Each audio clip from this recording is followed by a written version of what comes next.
Oh. Oh.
Boys are going to bring the heat today. As the leader of the Booner Pack, I lead from the front. All right, boys. Lock in. It's our core foundation, man. Grit. I'm fired up. I'm fired the f*** up, boys. It's bumping right now. It's got my juice pumping, boys.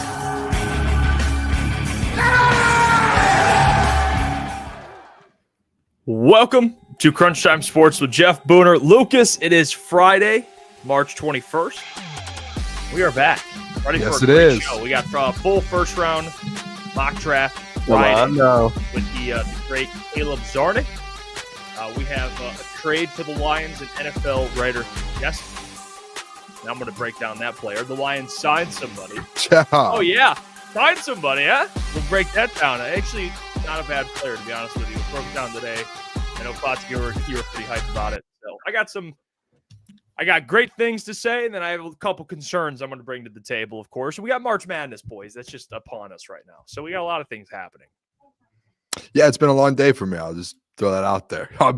So you had a great day yesterday. What happened today? You were winning a bunch of money yesterday. Is this just fighting over here, man? That's what March is all about. I mean, you take your shots. You know what I mean? Yesterday, I was one of the best days of my life in gambling, and today I'm not gonna say it's one of the worst, but it was not that good. So hopefully there's like 6 games left. I've already got all my bets in since we're doing the shows, and hopefully things turn around. The signing today, I said it the other day, boys. They're gonna trickle in.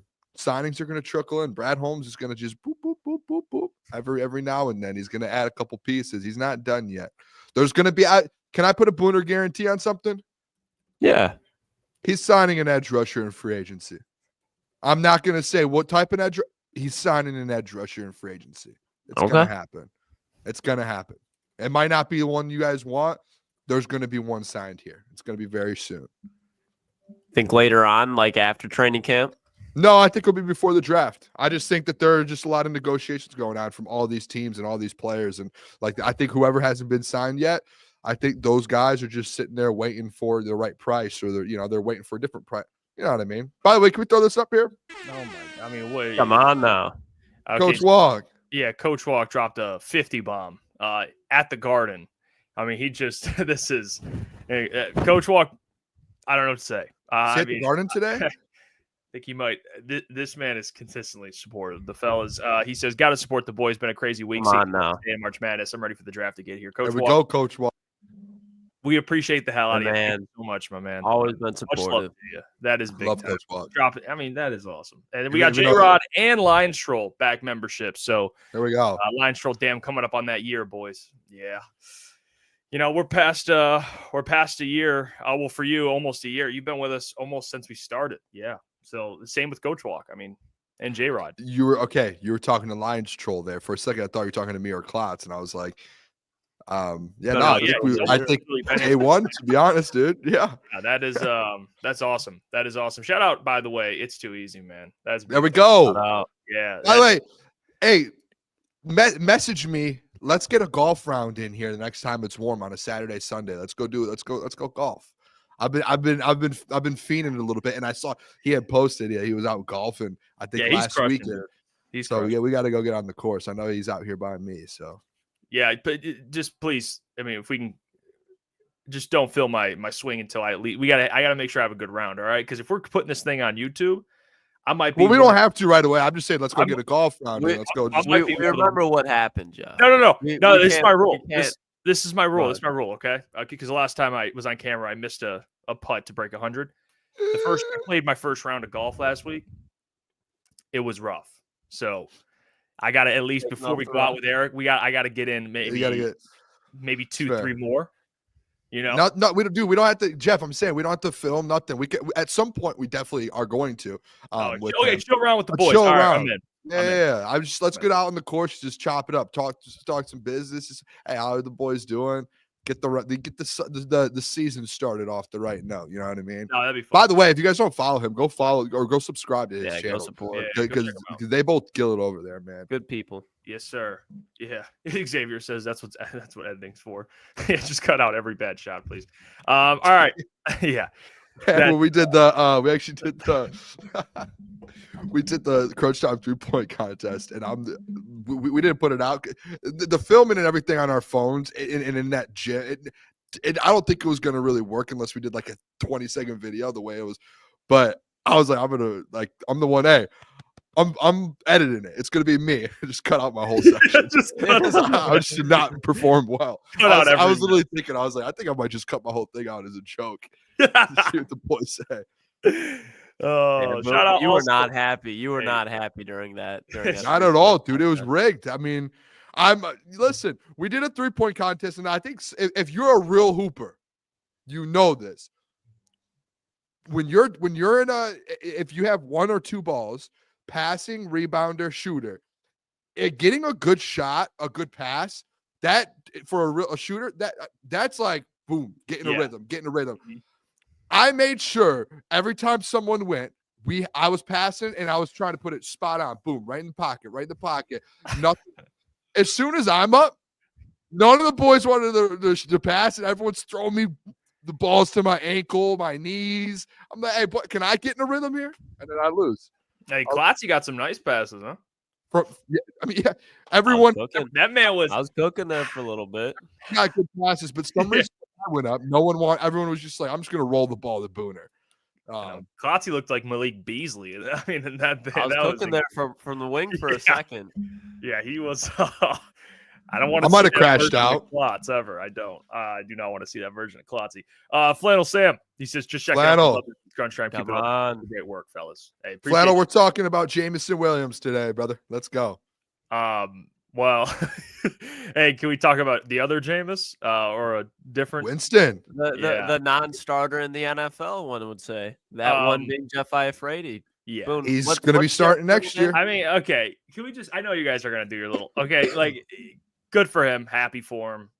Awesome. Cool. No, I don't. I mean, you're one of the biggest haters I've ever. No, met.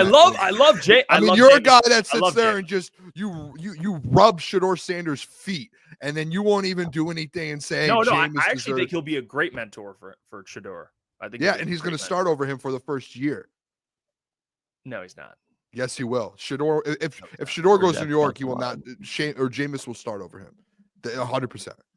They would sit Shedeur. You don't think Jameis would start at all, Jeff? No, I think he could. Yeah, he's like fine. He's I think at this point in his career, he's a very good backup. But get ready, because Malik Neighbors, there's gonna be a lot of times where you're like, you're getting the ball. Open. Nope, picked off. And that's okay. That just comes with Jameis. Oh, Shedeur with the throw. A lot of times, though, too, where Malik Neighbors is going to be like not even open. Jameis is going to say, hey, go make a play, Malik. Malik's going to go make that play.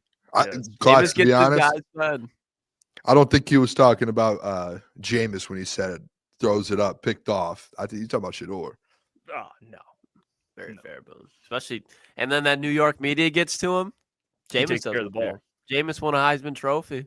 Jameis Was an unquestioned number 1 pick, not a question number 3 unquestioned overall pick. Who won a Heisman? They even made a 30 for 30 about him. Who won a They Heisman? did.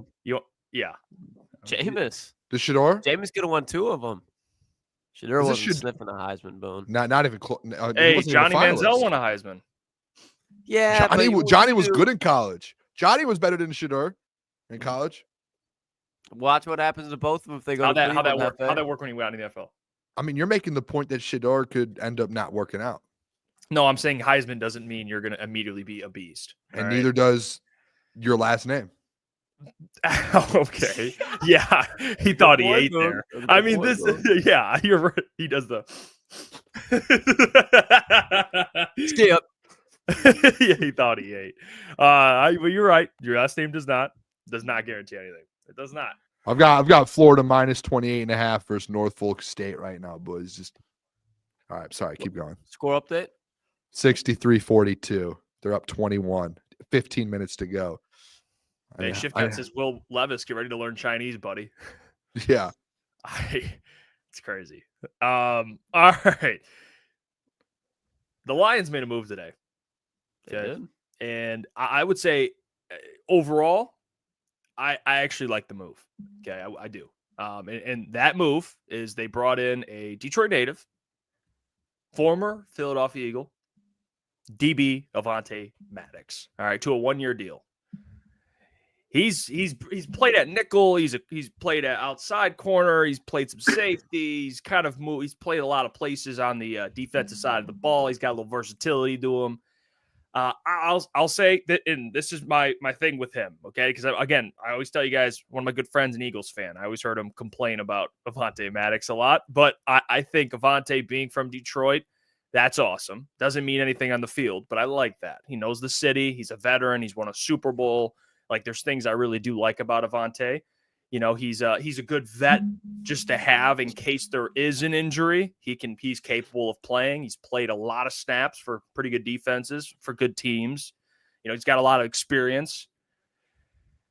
But the only thing concern I have, and it's not as big of a concern given what his role will be, but if you ever need him to be consistent out there, is just the health. He's never played a full season, but last year he didn't really play at all. So no wonder he played a full season. He didn't play really at all. So that would be my one concern is like, but it's a 1-year deal. Like Shift God says, I mean, he says high risk, low reward. I think it's low risk. Very low risk, high reward. Yeah, it's low risk because it's a 1-year deal. But that would be my only thing is the injuries. But other than that, I like Avonte Maddox. I do. I mean, Jeff. What? Yeah, I mean, no, I guess, yeah, we have to. What did I say that was incorrect, though? Nothing. I love it. It's like, I just having a voice of concern. I get it. I guess that's part of the job is voice of concern. It's just like the guy's not coming in to play 70 snaps a game, not even 20 snaps a game. It's depth. Like, it's very, very low risk situation here. Like, if you look at last year's depth in the secondary when it comes to corners, and then you compare it to what Brad has right now in this room, it's like, to me, a night and day difference. Like, having Avonte Maddox as your 5th or 6th corner, who cares about is he going to be healthy or not? It's just like he's going to be healthy because he's not starting for you. And then when a starter goes down, boom, he's in. And then he has to just buy you time until your starter's back and ready to go. Or if he's playing special teams, he's going to make a play. Like, that's what it is. So to me, it's like there is no downside. There's no negative to it. Like, this is a big time. To me, not a big time signing like we signed a starting corner, but like if you're talking about in the room when we say edge position and corners are the 2 position groups that the Lions needed to kind of push that bubble and get to that next level, this type of signing is one of them. Like a Maddox over like a Kendall Vildor and what's his name that we signed the other day? Can we say his name? What's his name? Rocky Sin. Rocky Sin. Like that is like an upgrade from what you had from last season. Two guys who were on winning organizations who weren't starters, but they have experience and they're able to step in. It's like the Emmanuel Mosley thing, except they're probably not going to be not healthy like Emmanuel Mosley. And I'm sure Klotz is going to go into a little bit more with Avonte Maddox on like what he's going to bring to the game. But this is a guy that's going to be able to just do everything. Anything you need, boom, steps in, boom, steps in. Like you still have Ennis in front of him. You still have Amik Robertson, Terrion, DJ Reed, and then you have those two guys. And like that's like, to me, I don't want to say like significant, but it feels like that because they're guys that actually have experience in one, winning, and two, they've been in the league for a long time. You're not just like back and putting your back and being like, man, let's hope a young Kindle Vildor who has never done anything in this league can miraculously help you win a Super Bowl. Like you don't have to, like your back isn't against the wall anymore when at that position.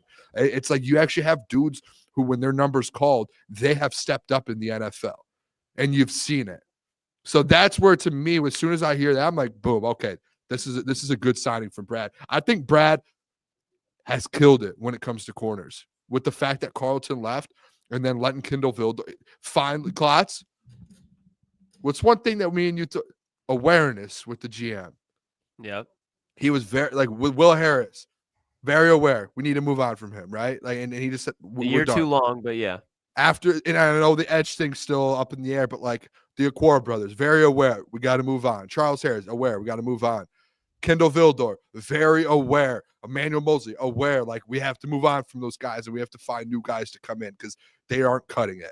And he's done that, and that's why I think it's like very good. He's done a very good job. Brad has this offseason in the corner room. Like I think he's upgraded this room. I feel pretty comfortable going into next season with what's in that room as of now. And that doesn't, like, they could still draft someone. They could still sign another free agent in the corner room and have guys come in and compete. So I like the Maddox deal. I don't know what the price is, but a 1-year deal, just come in and, hey, plays his ass off and he's ready to go when his number's called. Yeah, I agree, Boone. There's nothing like, you look at it, and when I think of when Avonte Maddox comes in, it reminds me of, oh, yeah, their Kindle Vildor was on the field in the postseason game against the Commanders, but who else was? Maurice Norris. And when I look at that, it's like, okay, this is going to step in front of Maurice Norris. Not saying that Norris doesn't make the team, maybe applies to special teams, but Avonte Maddox in Philadelphia, they were moving him to nickel and safety. Like they primarily were planning to use him at depth at safety, because when you look at him, like in coverage at this point in the career, he gets cooked a lot of times, especially on the outside. But he plays physical. He's chippy. He's undersized. He's 5'9", like 185 pounds. So he's undersized to play cornerback, and he's a little undersized to play safety. But at the end of the day, the dude is just a baller. Like, not saying he's going to go get a pick six this game, but when he's on the field, he's going to give you everything he has. And against the run, he's going to be really solid. Tackling tight ends, he can do that. Tackling kind of under-athletic slot wide receivers and big body guys. He's just going to be flying around the field when he's there, especially on special teams. So for his depth, like, okay, you had a guy out there, Maurice Norris, last year, sliding Avonte Maddox now with Rock Ya-Sin. That's a little bit better. It's not world changers, but at the end of the day, you're getting guys who have more experience and have been there before. So that's what this team needs. That's the Super Bowl depth. When I look at the depth that's been added, I think it's been very good. To your point, Boone, DJ Reed as well. But when you look at the depth, I think they've added the right role players that you look at the Super Bowl caliber team. Starters, when you look at that front seven on the opposite side of Hutch, that's where you see how Brad is very aware. And that's why it's very confusing looking at this edge spot over the last couple of years. But I agree with you, Boone. He's been very aware with his cornerback room this offseason. I think Avonte Maddox is a great depth piece to have. Versatile. He can play nickel for you. He can play slot or safety for you. I still think they go out in the draft and get a safety, but now you have another guy that can kind of slot in there where you don't have to take up a roster spot at safety. You can just keep him at corner. Yeah, I think the big thing right now is like the corner room, and I have this right here, the graphic, the new Lions cornerback room: DJ Reed, Terrion Arnold, Amik, Ennis, Rock Ya-Sin, Khalil Dorsey, Avonte Maddox. I mean, they go pretty deep. Yeah. I mean, if you look at, like, compare that to last year, you're already sitting there and you're like, okay, that's someone, like, that's a room you can go win a Super Bowl with, in my opinion. Am I wrong? Am I crazy for that or no? I think if you have a good pass rush, yes. Yeah, like, it comes down to that front four, I think. But I agree with that. That's fair. But like with Hutch back, assuming it works out, yeah, that's a good secondary. Let's say you stay healthy, right? And you have Hutch, Aleem, DJ, and then say Marcus Davenport stays healthy, or you draft James Pierce, and then you have these guys here. I'm sitting there going, okay, we're good going. Like, let's go, Capable. boys. Yeah. Like we have this is a top 10 defense, and you have the safeties you have in the linebacker.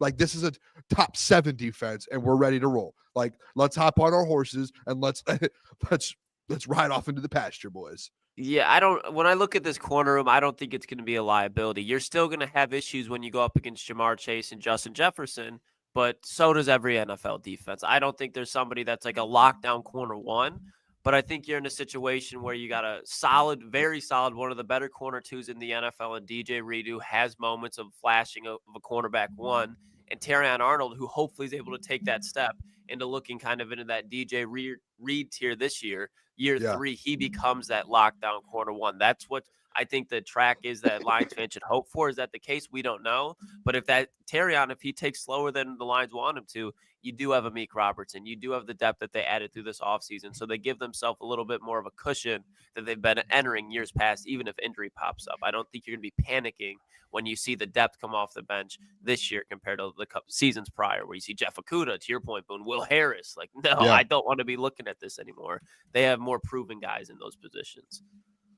Yeah, I think the big thing is exactly what Purple Prince just brought up in the chat, which here, let me pull this comment up because I think it's probably the right way to approach. TA needs to prove it, and Ennis is basically a rookie. This cornerback room is good enough, but very green. It just comes down to those 2 young corners. 100%. Yes. It depends what they look like, because if Terrion Arnold, let's say hypothetically, worst case scenario, they don't pan out, looks a lot different. But if Terrion Arnold takes a step, Ennis takes a step, and you have a Meek, you have DJ, you have Maddox there who can kind of play back. He can even play some safety for you. You have some good versatile DBs. And Rocky Sin's like, he's like a Kindle Vildor. I mean, he's fine. I remember I saw the clip. I think it was actually Detroit Times who posted it, but him flipping Amon-Ra when Amon-Ra was blocking him against the Ravens, when they got blown out by the Ravens. I forgot he played for the Ravens. Yeah, so he's got a little bit of that dog in him too. So it comes down to those young guys, if I'm being completely honest with you.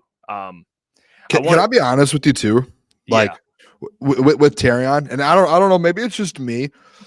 I'm starting to feel a little bit more confident with him. Like, if he played the way he did the first half of the season throughout the whole year, and you're sitting there and you're like, okay, like, I'm not that confident going into next year. Like, he really needs to show us something.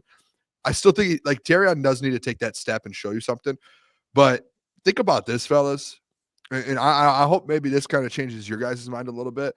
The high pressure games that he was in the second half of the year, with all the injuries you had, and then playing in like those Vikings games, playing in the Bills game, the playoffs with versus Washington, like the jump that he made from half one of the season to the second half of the season was like clear as day. Like, it was very clear, like, hey, he has gotten a lot better in just one season. And the stakes of every single game went up and went up and went up. And like the teams you're playing are getting better and better and better in the second half of the season. It's starting to make me feel a little bit, again, I feel like he's going to take a jump in like the second year. Like, it does. I'm starting to get convinced a little bit. I am. I'm starting to look at it and going, hey, I think Terrion might end up being an absolute dog in this league. And if you have him, and again, him and DJ Reed are on contract for the next 3 seasons for the Lions. If that's your duo, and he takes a jump this next year, like, that is a very positive outlook. And that's that. It turns into a tough pick at 23 or whatever it was. To, okay, that was a good pick from Brad. We see why he moved up now, and he just needed some time to get ready. Well, Baldy broke down some Terrion Arnold, so let's check this out. Shout out Brian Baldinger, man, great dude. He was hyping him up. He actually talked about Terrion Arnold to us at the combine too. Asked us about him right away. What do you guys think about year 2, Terrion Arnold? what do you think? Let's hear from Baldy here. It's week 1 against the Rams, national TV. Against DeMarcus Robinson. Closes quickly on the ball right here. Knocks it down. Here he is. He moved all over the place. Here he is talking to the safety right here, and he's got Cooper Kupp on the deep over route. All right, so he's got a veteran player. He's got Stafford. Defends that pass perfectly. Here he is against Marvin Harrison Jr. Now they're going to motion the slot defender outside, so he's going to be in the slot. Marvin running the spray fade. Perfect position right there. to defend that pass.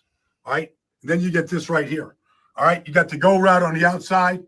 Does a good job of making that play on the ball. All right. You get Tyler Lockett right here from Seattle. Little stop route up at the top.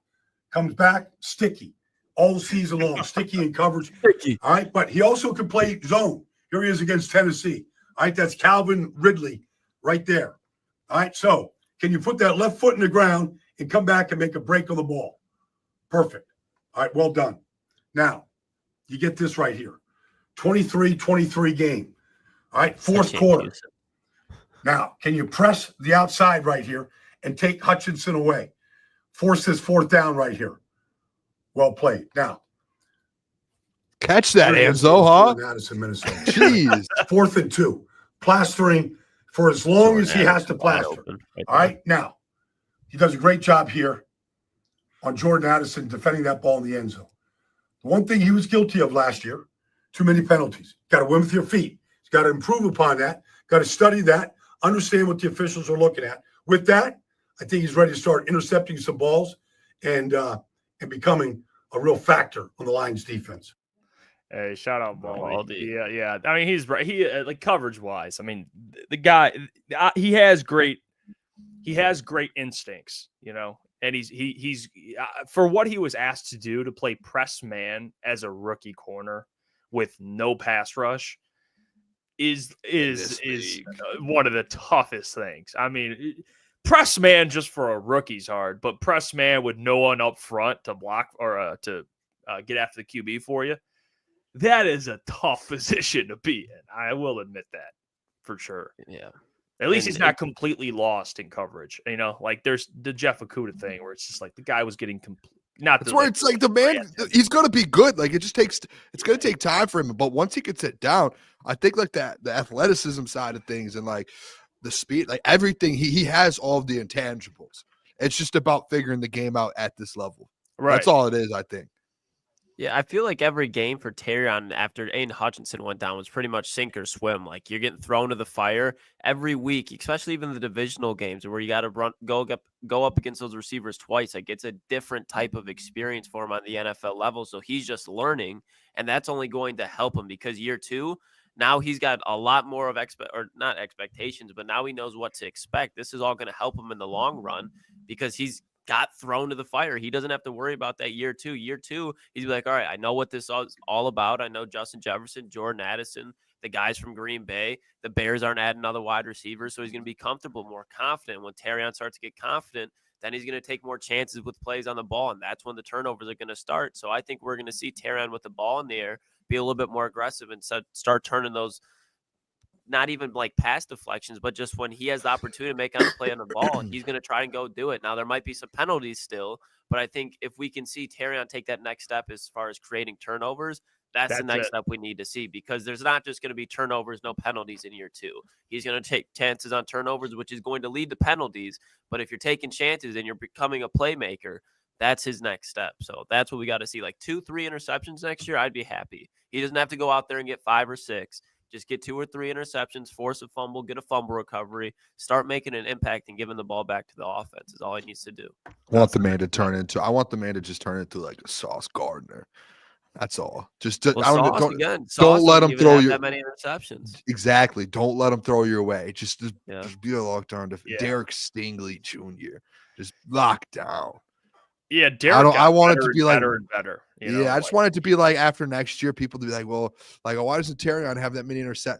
They don't throw to him. They can't. That's the conversation I want Terrion to turn into next year. And then we're good. Like we're set. That's all that goes through my head with Terrion. I'm like, I think this kid can do it. I do. Yeah. I mean, to be a corner where they don't throw at you.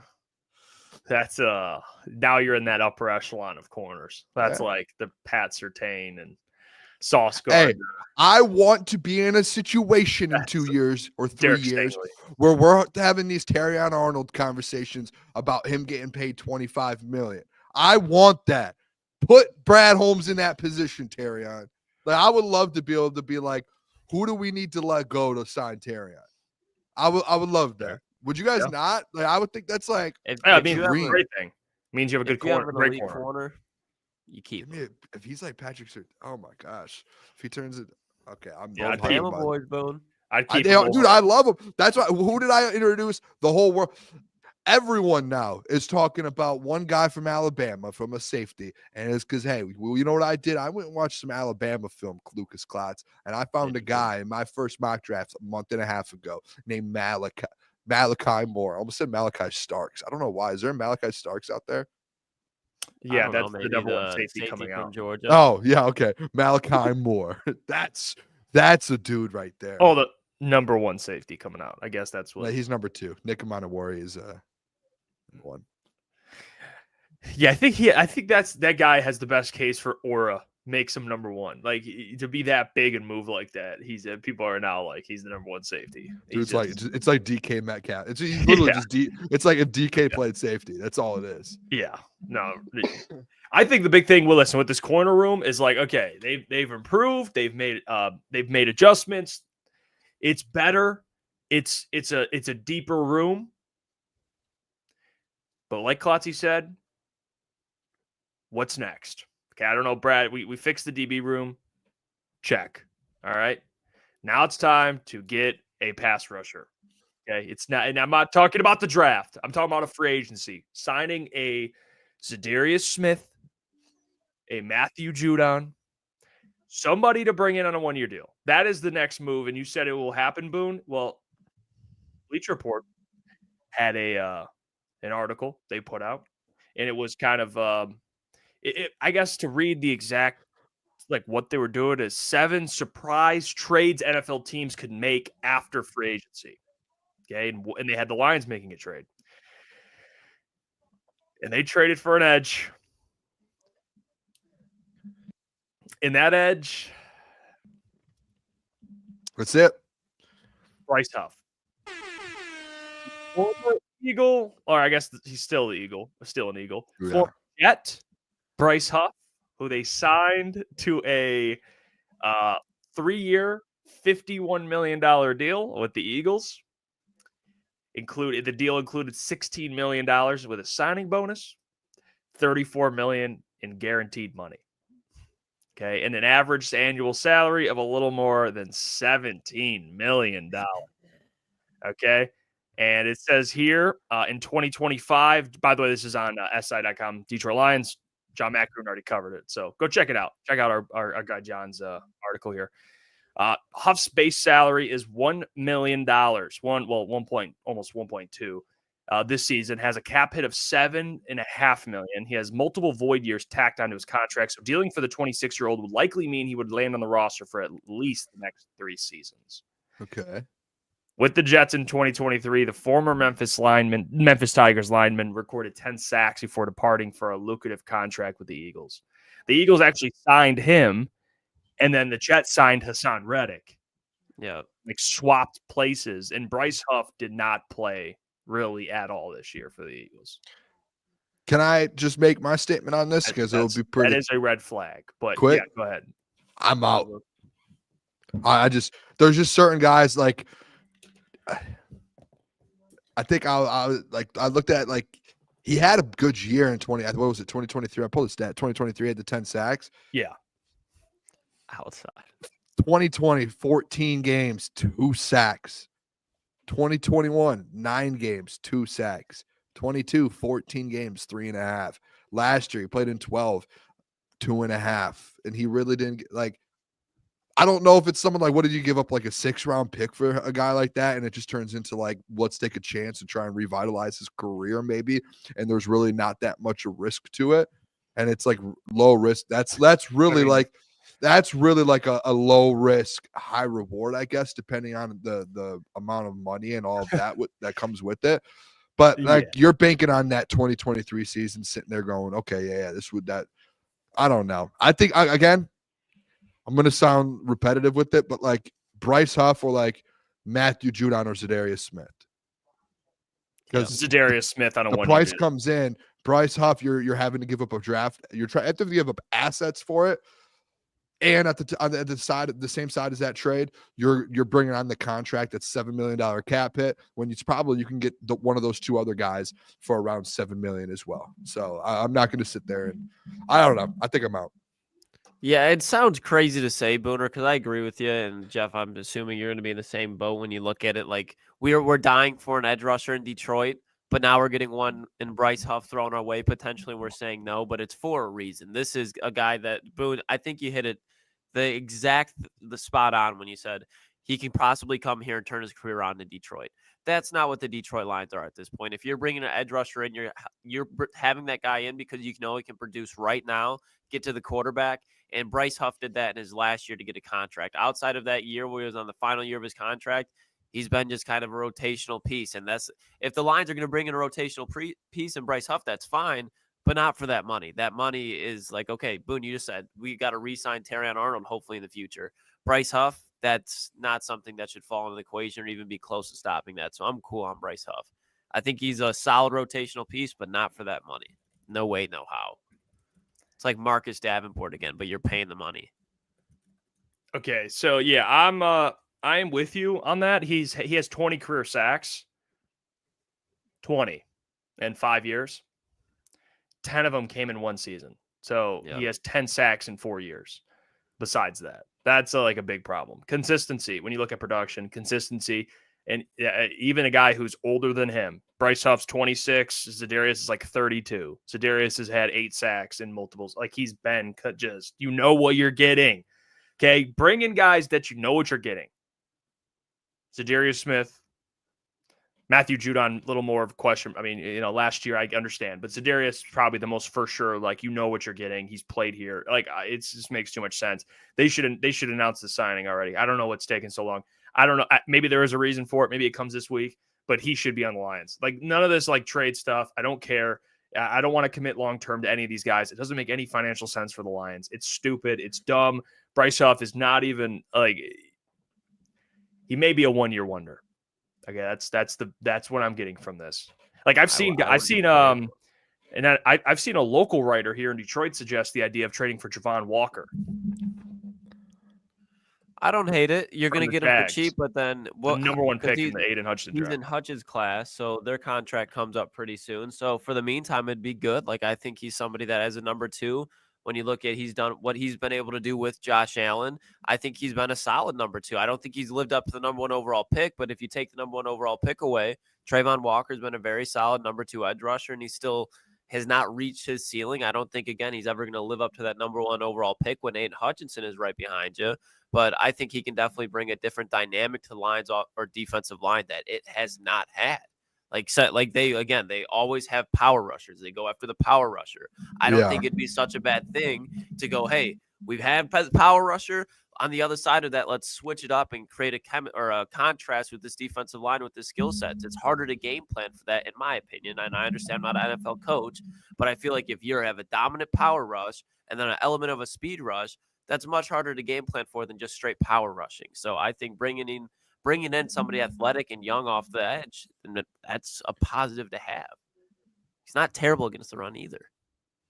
I'm interested to see, honestly, like with all of that though, like what I wonder if Kelvin Shepherd is going to want to try some new things this year, and like if Klotz like he wants to do that with like hey, we don't need these power guys, like let's get a couple guys with speed off the edge or something. I don't know. I remember Kelvin said it in his press conference, or Dan actually said it. Like Kelvin's already brought a bunch of different things to me and some new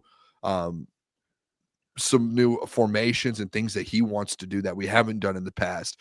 And he said, Dan was like, I love it. Like I'm in for it. And obviously it's going to be something similar, but there are going to be some mix-ups. And I don't know. I wouldn't mind a Trayvon. I mean, that's one. I love, dude. Trayvon has had 10 plus sacks last 2 years. Yeah, like I'm sitting here going, like, why would you say no to a Trayvon Walker? I don't know if anyone would, but I would. You would have to. I feel like you have to say yeah to a guy like that. But I don't know if he'll become available. Like I don't know what that's going to be like in Jacksonville. Well, the problem is, and people are like, I'm okay with this. I don't know if it's I don't know if it's what the Lions would ever do. But if you were to trade for a guy like that, you have to understand you're not paying him. Like that's the tough part. So those guys he wants to get paid. You get 2 years of Trevon Walker, and then you're done. Like that's essentially because you're not paying him. I mean, you're paying Hudge, and then you're not paying Trevon. If Trevon comes here and gets another 9.5, 10.5, whatever the next 2 seasons, whatever it is, dude's making $30+ million. Like he's on track he's got 20 sacks in the last 2 years. Like he's really but good. like after this next year, like he's probably going to want even an extension wherever he's at, and it's exactly. going to turn into one of those things where you have to trade him right away. Like you get 1 year and then trade. I just don't think it's realistic because the Jags. Speaking of no team can have 2 $30 million edge rushers. I mean, the Jags are probably looking at this like, okay, we just paid Josh Hines-Allen.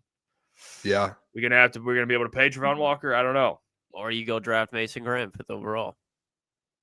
Well, we'll find out at 9 o'clock. Come on. I can't wait. I've been waiting for the draft all night, boys. Or all day, I should say. Yeah, I do look forward to the Friday drafts. I'm pretty pumped up. Honestly, this is the first one where I wanted to, and maybe I'm crazy for doing this. I didn't like go through the teams and prep this time. Like I was like, I wanted to just go in and be like a GM on his toes. Like, all right, who do I want here? Like, you know what I mean? Usually I write everything down, like who do I want to take?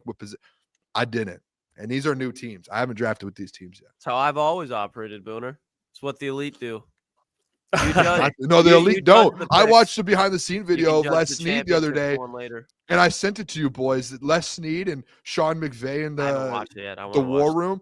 Literally, they're in LA in like an apartment building. They're like on the 3rd floor of an apartment building or a house or something, and it's just those. It's them and who's the new guy in Jacksonville? Gladstone. Yeah. Yep, I think James Gladstone. It's just literally those 3 last year in the draft room. And there's like, they just have like no one else is sitting down but those 3. And everyone else that's in the room is like standing against the wall, just watching them work. And it's just those 3, just like, it'd be like us 3 just drafted. They're like, I really love this guy, man. He's just an absolute dog, man. And they're just like talking ball, like it's no like analytics or anything. It's like no analytics. It's like just with your boys just sitting around like a computer. And it's just like Les Snead with like a computer. Like, man, what if this happened, man? They're just like, what if this guy fell to us? And like everything they wanted happened. Like every guy that fell. They're one of the best at what they do. I mean, that's incredible. I want to ask you guys a couple Lions questions here before 9 o'clock. Because 9 o'clock we'll get to the full first round mock, which by the way, does Caleb know it's at 9? Yeah, I talked to him. Oh, okay. I have some Lions questions though. So we were going to do an offensive kind of breakdown and discuss Laporta, discuss Monty. I added a couple things to the prep here. I did a little curveball. I have a couple questions that I think it'll be good content. So I'm going to ask you some. I'm going to answer them because I can't wait to answer these. But I turned the topic into more like this or that kind of thing, kind of a this or that vibe. Yeah. So I got some questions. I'm going to ask you guys. Chat, follow along. Okay, you guys ready? I'm gonna get this thing started. This or that? It's like a version.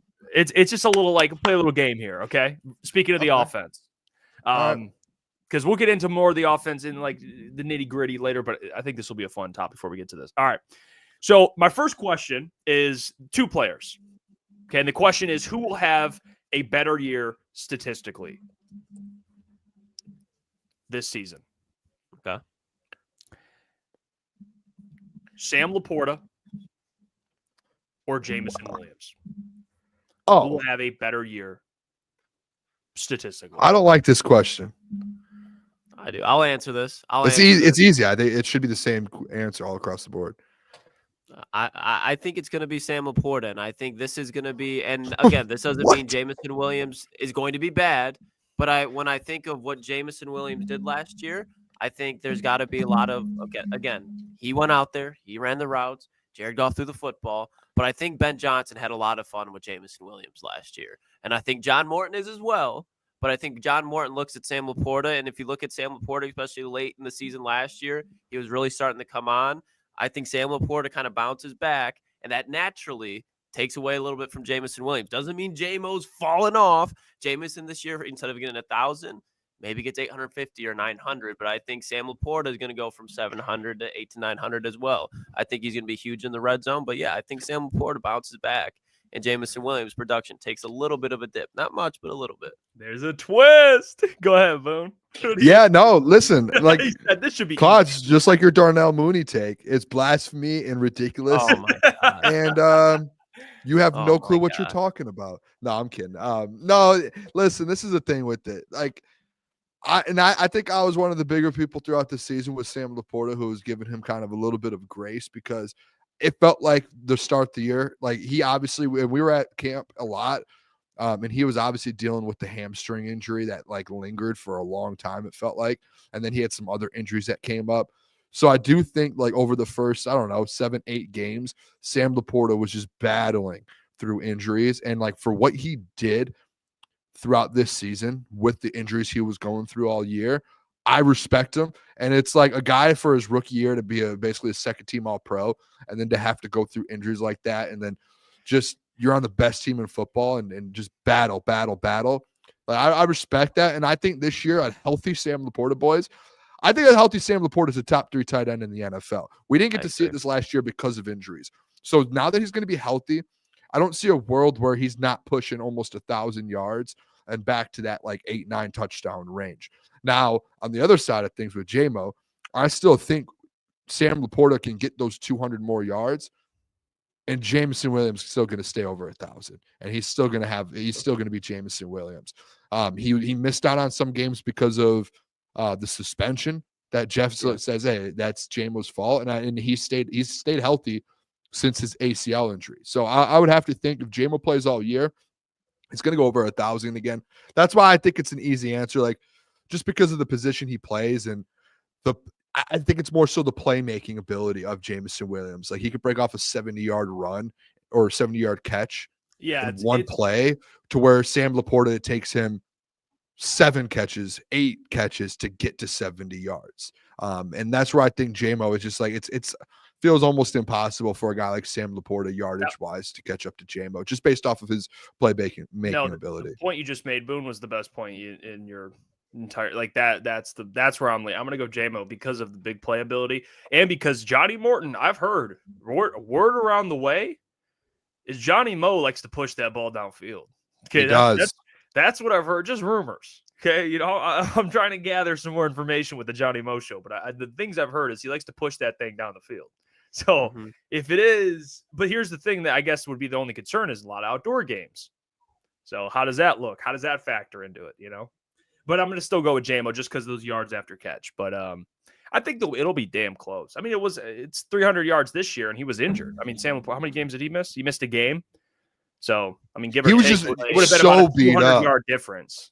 Really, J-Mo or Laporta was so beat up. I wanted to see a healthy Laporta. So yeah, and he was hurt. All right. So next question. And this is just a question. It's not like a this or that type of thing, but just a question. Okay. What should the carry share look like percentage-wise that's a between good one. David Montgomery and Jahmyr Gibbs? What should the carry share in percentage-wise be? Can we look at something real quick? Can we do some quick math here with the people? Yeah. I just want to do this real quick because I would like to see. So between the two last year, they had 435 carries. Okay. So 435. So Jahmyr Gibbs had 57% of the carries last year. And so 57 to 43. 57 to 43, basically. Like it really, like if you want to round it, 58 to 43, basically. And that was obviously taking the injury. Look, someone already said the number. Damn. So it was 58-42. Yeah, Doug. They already put it in. He already knew Doug off the top. There we go. Hey, Doug Durkee, the man's locked in. I like basically almost exactly 60-40. I mean, that's basically what people. Wait, hold on, fellas. We said this last year. That. We didn't say 50-50 last year. We said 60-40. No, I know. No. What? No. Go on. I want Klotz to get there was a 50-50 for sure because I was told that. Okay. Go ahead. Did we actually? No. If someone said 50-50, I would have said 40, and I was given so much shit. I think you said 70-30 or 80-20. No, I said 60-40. And honestly, blasphemous because David Montgomery was going to get more carries and Jahmyr was going to get more targets. Overall, the workload was going to be 60-40. But when it came to strictly the carries, it was going to be even. But I just had to take my victory. I think I might have said 55-45. I was close. No, I was. Yeah. I mean, technically, got me on you're right there. Yeah, that's fair. Then I respect it. But I'll say this. Or go ahead, Jack. Go ahead. No, go ahead. No, I insist. I absolutely insist. You know what? I'll say no, Jeff, wait. Let the guy who got it right last year, let him have the floor. You have the space. You have the floor. I say 70-30. Shouldn't be going to a 75-25 or an 80-20 because David Montgomery is still there. But I still think you give Jameer a little bit more carries. And then David Montgomery, he got going out the backfield as a receiver. Still get him going as a receiver, but give a little bit more of those to Jameer. Jameer is the best offensive weapon on this team. He's a top 5 offensive weapon in the NFL. He should be the focal point of this offense. Closely behind him, Amon-Ra St. Brown, Jamison Williams, Sam Laporta, however you want to rank those boys. But outside of Penei Sewell, Jameer Gibbs is the best offensive football player on this team. Give him the carries. He can handle the workload. And we've seen what happens when you give him a full workload. The guy goes nuclear. He looks like the best running back in football, even when Saquon Barkley's playing on Sundays. Saquon's better right now, but in 2025, you give Jameer Gibbs a 70-30 carry split between those two, and then you get him going in the receiving game a little bit more as well. He's going to be the best running back in the NFL in 2025, and we'll have Offensive Player of the Year written all over with Puka Nacua, Jamar Chase, Justin Jefferson. Jameer Gibbs will be the best running back in the NFL next year. He has spoken. I respect that. 70-30. So you're bumping it up for Jameer? Yeah. I don't think it's anything crazy. If you want to go 65-45, like I'm not, or 65-35. Don't say it like that because we still have to go. So don't disrespect. Don't disrespect the 65-35 crowd now. Okay. Listen, I think for me, I think Jameer Gibbs is 50-50. I think Jameer Gibbs is an incredible player. He's going to get hurt. I think the reality of it is you still want to keep him fresh. Okay. But here's the balance though. You want to keep him fresh, but you still want him. He's so good. You still want him to get a ton of touches. So it's like a balance. It's hard. It's like can we get him out there for one more carry? It's like the guy gets like 5 into the ground. You don't want to run him into the ground. It depends if you plan on re-signing him. But I think I don't mind 70-30. I don't. I actually like that number. 65. Who cares? It's close. I'm gonna roll with that. I like that 70-30. He's earned it. I mean, the guy had 1,400 rushing yards, man. You know what I mean? Like I could see Monty getting like 600-700. You know what I mean? Like with a full healthy season. Like, but he has like 10 TDs, and then you have timely touches. Yeah. Yeah, and then you have Jameer with like 1,500. You know what I mean? Something like that. Like it's like a little down for Monty, up for Jameer. So I don't hate that, Klotzy. I'm gonna agree with that. All right. Go ahead. Boone, talk to me. What are you feeling? I hear you guys, and I'm listening. Your opinion matters to me. Should they go 70-30? Yeah, they probably should. Now, will they? No, they won't. They won't do it. Listen, Klotz, and this is where I'm with you. Best running back in the NFL could take the jump next year, 100%. 100%. He's the second best running back in the NFL currently right now. It's Saquon Barkley and Jameer Gibbs. Do I care if he wins Offensive Player of the Year? No. Do I care if he's first team all pro or first all team all pro running back? No. Do I care about the awards and do I care about being like he had the most yards out of running backs, most touchdowns, and most all pro? I don't care. All I care about is that he's healthy for 17 games plus the playoffs and the Super Bowl, and you're winning football games. And I think they look at it in the aspect of we want to make sure that he doesn't go out there. And I know you said, hey, he could take all of the he could take the carry load. He could take all of that. But I think that they're way more cautious on that. Dan is. He's mentioned it last year in training camp. Dan didn't just mention it last year. Jameer mentioned it. David mentioned it. Like, these guys are very aware of the wear and tear on a season it takes. Like, you've seen a lot of the times, Klotz, like with Saquon, like what are some of the injuries he's had over his career when he was in New York? ACL, knees. Guess what the big one is? Hamstring. What has Jameer already had? Hamstring. Like, same with Demont. So it's like you have to watch the wear and tear on these guys. And I'm with you, Klotzy. He's a top 2 running back in the NFL. I would rather be on my side, say keep going 65-40 or 35-60-40 and roll with the same if that means he is healthy for a longer stretch of football. and he doesn't miss a game. Like he was healthy all year this year. There was not one time where he had to sit out a game. And I think part of that is because there are times where he's just letting D-Mont go. And obviously one of the D-Mont's the one that ends up getting hurt, and that could have been him. But like you got to see like one of those guys are going to be healthy for a full season if you play it right. Like if you're smart about it. And yeah, like you want him to get more touches because it helps your offense. But if your offense is putting up 30 points a game and you're winning football games going 60-40, and there's no negative effect to it, then there we go. But like to me, Klotz, like I'll say this, like in the playoffs when they were giving the ball to D-Mont at time, you could go away from D-Mont. You could go Jahmyr Gibbs. But like if you're talking about the length of a season and you're trying to get your offense right to put 30 points up a game, if you go 60-40 and that's like you're having success with that, you keep doing that because that keeps him healthy. And like Klotz, if he's the best running back in the NFL, like you say, which I agree with, then you want him to be as healthy as possible for as long as possible. And if that means he has to take a couple less snaps throughout the year, okay, I'll take that. Like sign me up. Sign me up for that, for him to be healthy for every single game.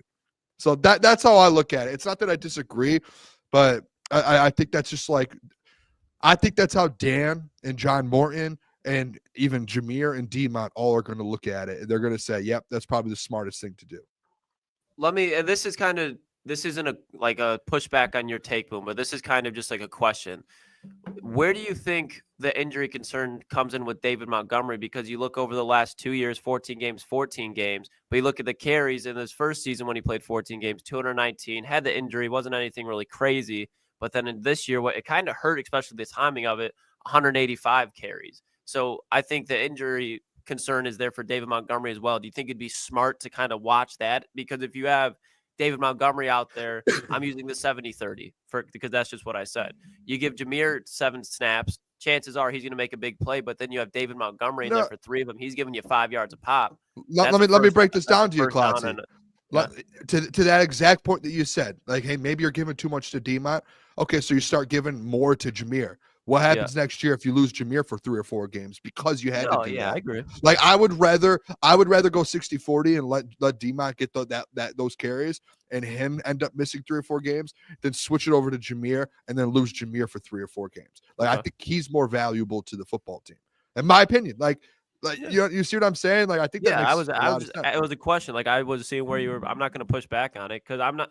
If they go with David Montgomery and Jahmyr Gibbs like they did last year, they were the number 1 running back duo in the NFL. They look like one of the best running back duos of all time. I'm not going to Now, if there's a game, to your point, Boone, and it won't be the David Montgomery saw in the playoffs because he's playing hurt, but you see a game where obviously David Montgomery's not getting it going, and they're just like keeping Jahmyr on the sideline, that's when I start to get upset. But there wasn't that many cases, and I don't think that's going to be the case much next year. I just think a little bit more carries go to Jahmyr. All right, for the my next one here. 2 more. Next one. Who will have more receiving yards? Tim Patrick or a rookie wide receiver? Oh, man. I don't like this. Okay. And it depends on the wide receiver, but I'm going to say it'd be really hard for a wide receiver to come in and just take Tim Patrick's yardage just because there's not that many there to begin with. Like Tim Patrick, we're talking about what next year? 300-400 yards max. I don't see it because you got Khalif Raymond coming back as well. Yep. And Tim Patrick's going to get that instant nod unless we get like a burner where it's say the name.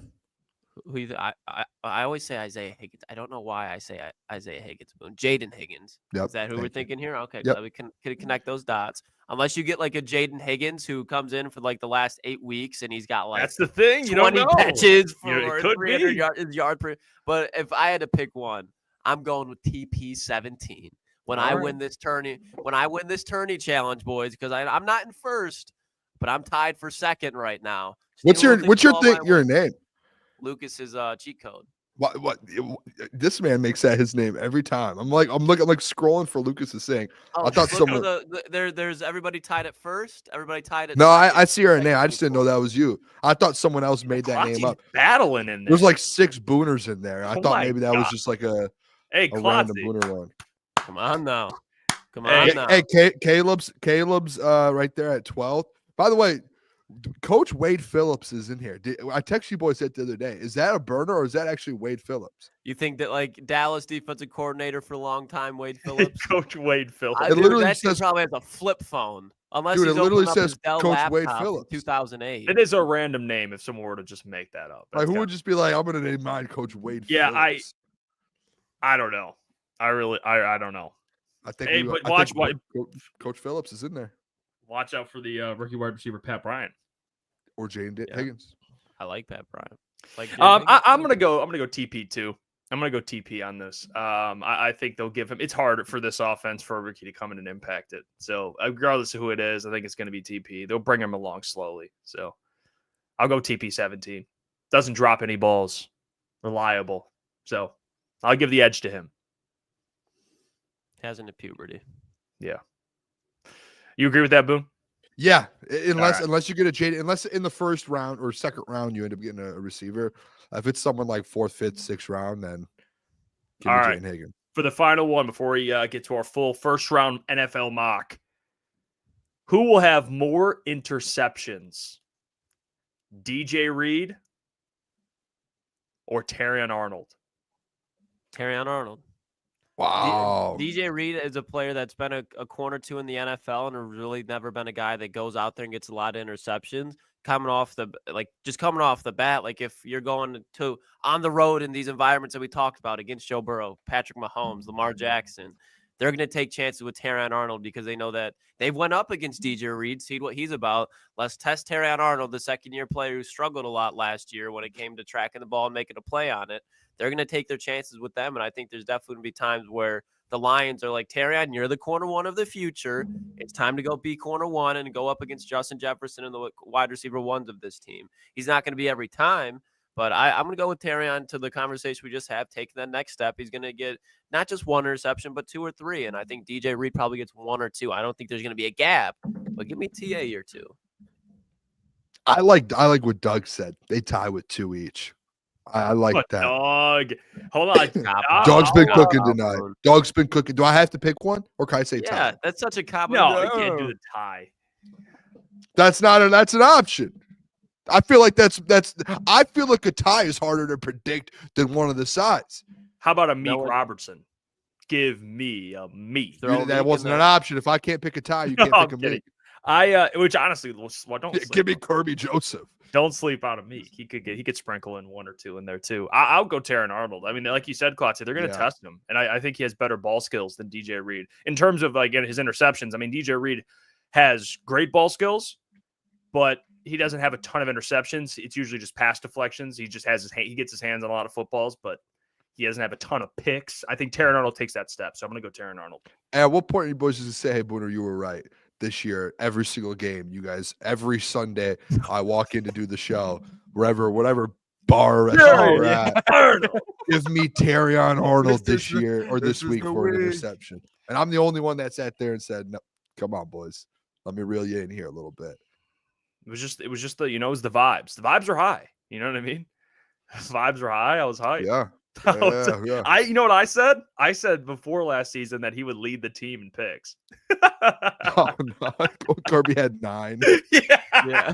Kirby led the NFL. I mean, Brian Brands too. I think I he had like thought 4 Kirby would have like. I thought Kirby would have like 3, and then I thought Terrion Arnold could go out and sprinkle in like 4. I thought he could go out and have a big year. I think we did an over under, and it was like, no, actually, we didn't do an over under. I think in the sports book they do like rookie over unders, and I think all the sports books had over like 2.5 for Terrion, and I think it was like the highest out of all like most corner rookies. I got no problem. I was wrong. How many did Quinyon Mitchell have this year? I don't think he had 1. He might have had 1, but he had like 13 or he had a crap ton of pass deflections. He might have had 1. Let me check. He had he had 12 pass deflections, no picks. Okay, so they didn't really throw at him. He was good. Yeah, they didn't throw at him like a ton, but he might have been some people's number 1 wide receiver in the draft. You mean corner or corner? Sorry, yeah. I got excited. Sorry. I got excited. I don't know. All right, let's It's time. It's time. It's time to get to the full first round. Hey, bring the man in. Get him in here. Get him in here. The guy's just been battling. He's been battling it seems like he's present right now. He's been battling March Madness, and he's going to battle another mock draft. He is the legend, Mr. Caleb Zarnick. Caleb, how are you doing, brother? Boys, I'm doing good. Lot going on. Obviously, March Madness kicked my ass yesterday. I'm fighting back today. Pistons playing right now, not playing that well against the Mavs, but it's the best time of year. March Madness, Pistons in a playoff push, draft season. Let's go. What's wrong? I'm getting killed, Caleb. I had Florida minus 20.5. They just won by 26. I had the Kentucky over like 140 something. They're only at 100 total with 6 minutes left. I just live bet Kentucky minus 9 or 18.5. So maybe I get something there. I don't know, dude. I'm scratching and clawing here. I was up a lot of money yesterday, and it's like all dwindled down very quickly. Well, look, March, it's a long month. I mean, you're going to turn things around yesterday. You'll be good. We'll be okay. I hope so, man. We're going to fight. All right, hey, we've got a couple plays coming up, so here we go. Yeah, we're going to fight today. All right, this is about the ball knowledge coming to fruition. It's the full first round mock for those who are first time tuning in. We go through the whole first round. We alternate picks. First 4 picks continue throughout the entire NFL draft. Last week I had who had the number 1 pick last week? Caleb? I did, yeah. So this week, Boone has the number 1 overall. Yes. We are switching it At up. At least you didn't take Jackson Dart number 1 overall last week, Caleb. If I had it this week, I would. I do. I've got someone that no one's picked number 1 overall probably in any mock draft today. Wow. All right, let's get to it. All right. Tyler Shaw. Yeah. All right. Say Tyler Warren. I was about to leave. No, yeah, Tyler Warren. I no. Yeah, that's All right, you know what? I think it's all due respect. It's time I get my Mel Kiper glasses on because it's time to lock the fuck in. It's like, did you need those glasses? Last week he said, no, it actually makes it worse. No, it makes it worse, but guess what? It's like sketch. It's the power of Mel Kiper, and you notice how I haven't missed on a single pick the last couple drafts, so it'll only keep going. Klotz, by the way, I know I was going to say, do you have your glasses by you? I don't. I was going to say, when you throw them on, you look like Sketch. I was watching a Sketch interview the other day, and we don't need to keep going down this rabbit hole. Okay, we don't. Sketch. There was a 20-minute moment in the interview. Guy, has versatility, can swing both ways, but you know what? That's not me. That's not I. There was like a 30-minute section of the interview where everything he did, said, and they talked about, I was like, I think Lukas might actually be Sketch. Like there was some type of something within his personality. It was like something he was talking about where I was like, that's literally what Klotzy tells us boys. Like it was like something like a viewpoint on something, and I was like, this is Klotz. Like Sketch is Klotz. Klotz is Sketch. I had to go back and watch it and then clip. That's like the most backhanded, disrespectful on so many levels in certain aspects. I don't know how I would feel about that. With all due respect, I'm not a fan. He basically just called you ugly. Yeah, that's what he said. No, hey Jeff. I mean, can't call Sketch ugly here. Sketch is hey, come on, be nice. Come on now. Sketch all right, let's that's the draft. I had to think about. I know for a second he was talking about conspiracy theories, which I know you love, and I was like, this is Klotz. I do love conspiracy. And then there was like a couple other things where I was like, oh my gosh, dude, this is literally Klotzy. All right, I'm sorry. All right, Boone. I appreciate the attempt at a good comp, I guess, just not what I'm a fan of. It's a very accurate. You know what? I'm sure when we take, I'm not gonna like the Sketch take. Klotz, I am sure when we give NFL players some player comps or guys coming out of the draft, I'm sure 70% of them are like, I hate that. I do not want to be comped to, but it's realistic. That's what it is. Oh, that's fucked up. That's fucked up. Get the draft started. I'm done with the Sketch comps. All right. Sorry, brother. All right. Is there anyone that wants to trade up for the number 1 overall pick? Oh, jeez, man. Of course. No, yes. this is hello. Please. I don't know the name of Titans GM. Please, this is Joe Sheen, however you want to say it. Okay. Shut up and Sketch on my caller ID. I'm desperate here. Okay. Listen. We're not talking about this anymore. Okay. This is my career is on the line here. You name a price, I'll pay it. I need the number 1 overall pick. I can't sit here at 3. I don't know what Cleveland's going to do. If they take a quarterback and you take a quarterback here, you can kiss my career goodbye. And everything that I will be known for is for my 5-year-old son to be telling me to take Jaden Daniels and move up, but I don't do it. Please, just let me have number 1 overall pick. You name the price, I'll pay it. He's trying to screw you, Boone. He's begging you. Please.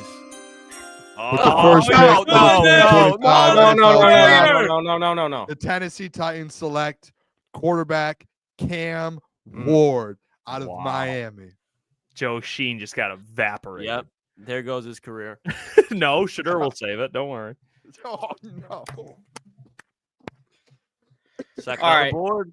Yeah, number 2's in. With the 2nd overall pick in the NFL draft, the Cleveland Browns select Abdul Carter, edge, Penn State. Oh, that's a good Wow. Abdul Carter you- and Myles Garrett, to be honest, boys. It's disgusting. That's something else. That would be, oh my gosh. They didn't need a quarterback though, Caleb. So I have no clue what are you gonna run with Kenny Pickett next year? Well, we're paying a guy $1 bajillion to play quarterback for us right now. But it was Cam Ward or Abdul Carter. You got Russ. Let Russ cook. It's Yeah. all right. It'll be good. All right, Lucas, you're up. Opening the phone lines here. I'm can willing to kiss trade my back. ass. Anybody want to come up? No. You're making that pick, bub. All right. Hit the chime. With the 3rd overall pick in the 2025 NFL Draft, the New York Giants will select Jack Chitter Sanders. I wanted to pull the trigger on Jackson Jar just out of spite, Iafrate. But at the end of the day, we got to have some realness here. Yeah, Boone, you're muted. I'm here. I mean, he's gonna do this every single pick. And this is who's calling? We couldn't even talk about Shador, and we already got a call. Can we talk about the picks? Here. Listen, can we talk about the picks? Hear me out. I understand that Travis Hunter's sitting on the board right here, and you want to take him. Okay, you do. Let me ask you something. Your cornerback room looking good right now? I would say, yeah. Your offensive line last year was ranked dead last in the NFL. You think Drake May is going to survive and be able to develop behind that? Listen, you don't got to take my advice here. Protect your quarterback so you can have some weapons to draft in the 2nd round and get him to Who's this calling? Vegas. You're moving to 6. You're moving down 3 spots. He didn't even say every offensive lineman you could possibly wish for is right there for you. I'm Vegas. Protect I have Drake Vegas. May. I'm Vegas. You don't even have Vegas, Klotz. Klotz, you have 6. 3, 6. I'm 6. How? I'm confused. I'm 5. Oh, Klotz, that's the 2nd time you've done that. So you're the Jets. This is like the 4th time. I can confirm as the Raiders, I don't want to trade up here. I'm comfortable at 6. All right, so I literally got. This guy went and talked for 5 minutes, and then I got crank called. It was a fake call. It was like the Cooper DeJean where they called him and it was fake guys. That's what just happened. I mean, Klotz is everyone's saying in the chat. Klotz Klotz is out here 6, scamming. 9, 12. Oh, and this man was really can't beat the sketch allegations.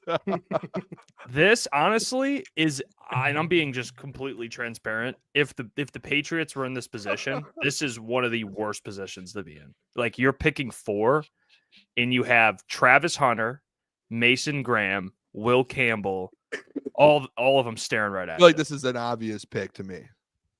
I don't think it is. They need so much. I think if Travis Hunter's on the board, you have to. Yeah, no, I agree. I know they have 2 corners already, but I think you pull it and you say, I don't know, throw someone, put one of them in the nickel, and then have Travis Hunter playing some wide receiver here and there. But I just need so much. All right, we're doing it. Throw one of those guys in the nickel and move.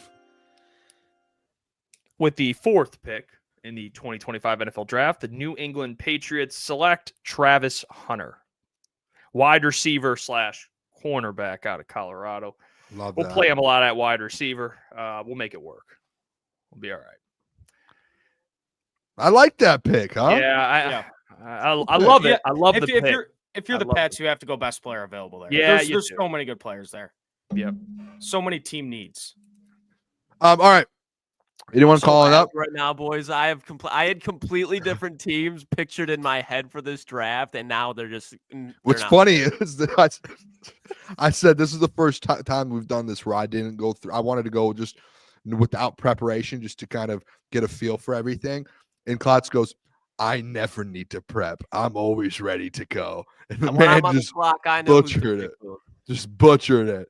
All right, I actually have a pick. Is anyone going to wants to call up for 5 or no?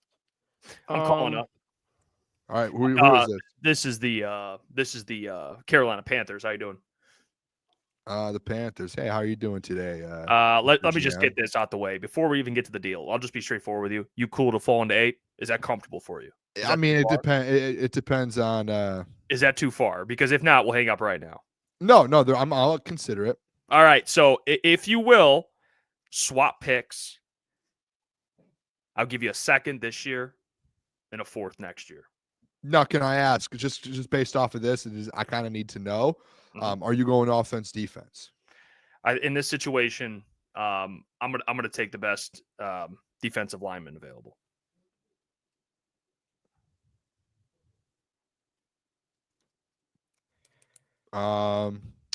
I'm guessing you're gonna take. I know who you're taking then, huh? Yeah. Mm-hmm. And I'd be going back to 8. You know what? Let's make the deal. All right, let's go. Send it to the league office right now. All right, let's go. Panthers so 8, straight up. Yep, Panthers. Pick 8. 8 for 5. Yep. Just force it through. Let's get it done. The Carolina Panthers are now on the clock. All right, and with the 5th pick now, trading up from 8 in the 2025 NFL Draft, the Carolina Panthers select Mason Graham, defensive tackle out of Michigan. Give me the big fella. There you go. I hope I didn't I have a plan here, and I want to make sure. Yeah, I'm telling you, Jeff Kuiper's on fire today. Let's go, man. Come on. All right, go ahead. All right, this is Caleb now, Lucas. Yes, sir. Yep. I am disappointed. I'm ready. Pick is in. All right. With the, do I get the chimes or no chimes? Who's on chime duty? I got it.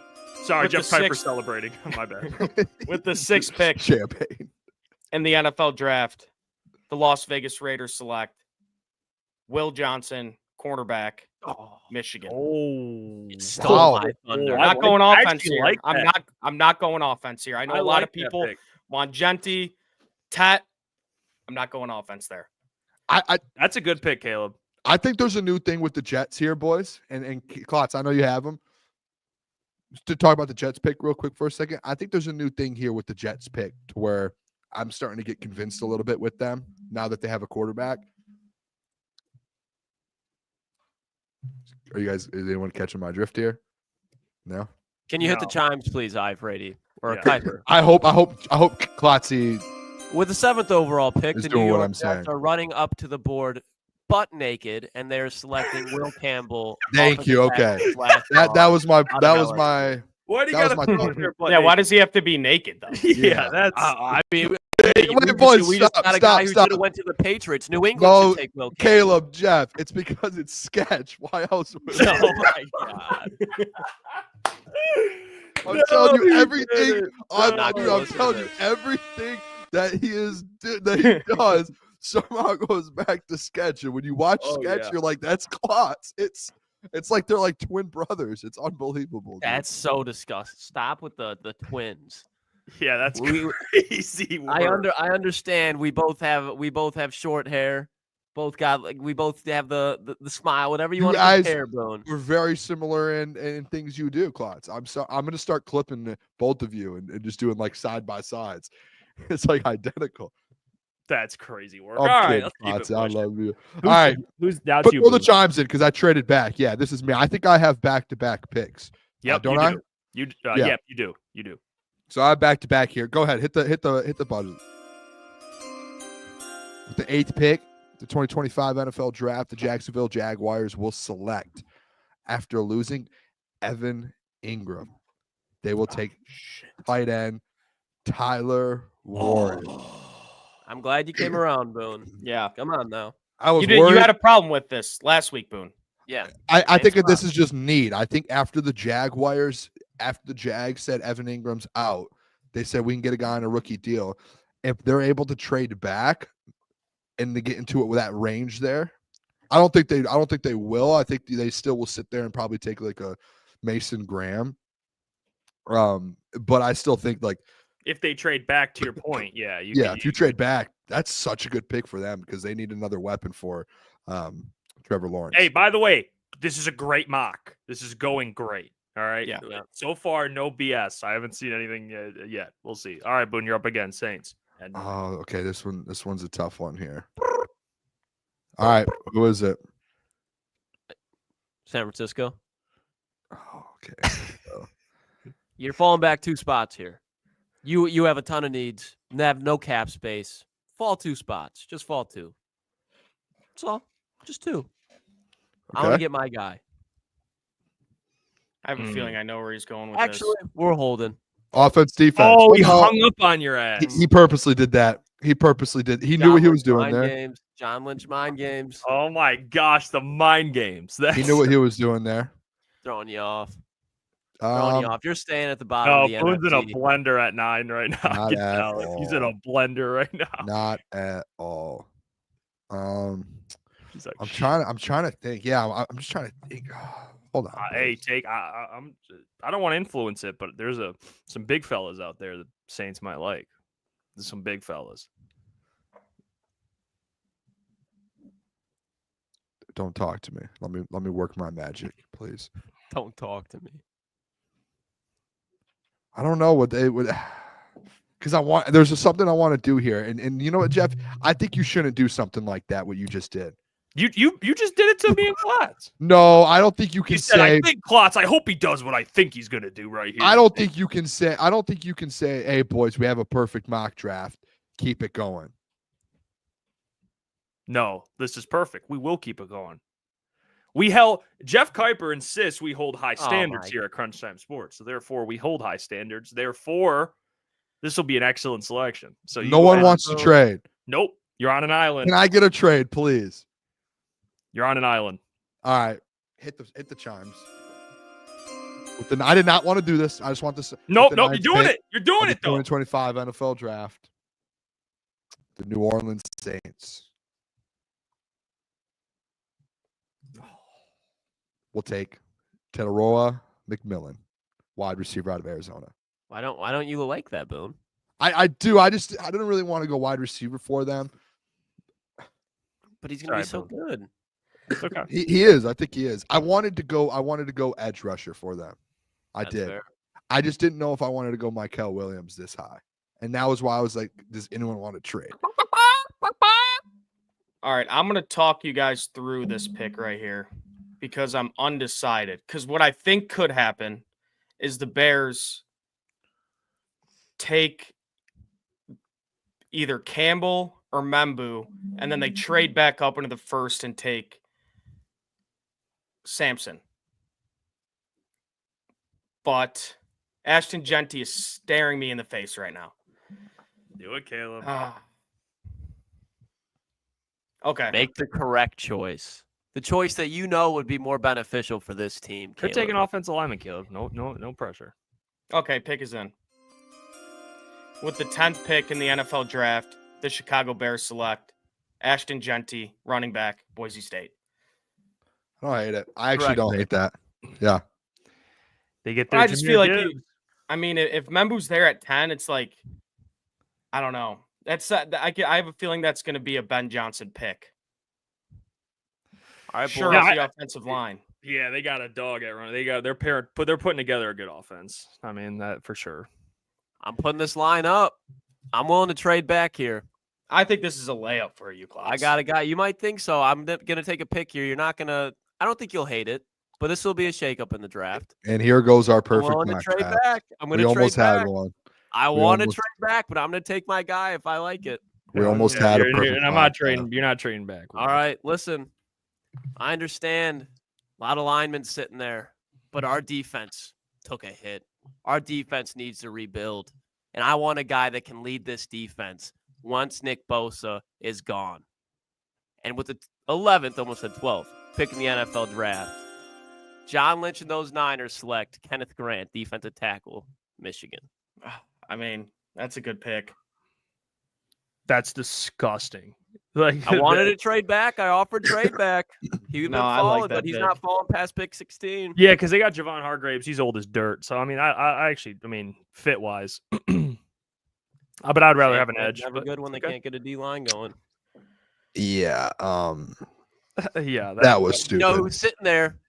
Ariante. All right. In round You know 2. what? Well, Jared Jones is up on the board now. Jared Jones, we talked right here. We're gonna figure out what we want. Don't make me have to keep doing this to you, bro.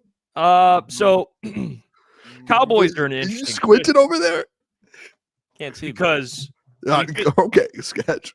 we just lost James Pierce Jr. Or excuse me, Oh, DeMarcus Lawrence. We just lost we just lost DeMarcus Lawrence. I'm not taking him. We just lost DeMarcus Lawrence, so we need an edge. Okay, we need a wide receiver. All right, Okay. I understand that. Need a running back. Need a guard. I can take a guard at a different pick. I can take a wide receiver at a different pick. I can take a running back at a different pick. With the 12th pick in the 2025 NFL Draft, the Dallas Cowboys are taking a man with issues because they love that. So give me edge. You know what? No. You know what? No. Stay. It's okay. You know what? Jerry Jones needs someone with even more issues. Give me Mike Green. Give me. I need the more issues, the better. For the Cowboys, man. We want more question marks off the field. So, man. Mm-hmm. Any call? I'm the Dolphins, correct? Yep. Any callers? Let me look real quick. Boom. Hold on, real quick. I mean, I'll throw one out there. I mean, you comfortable moving back to 30?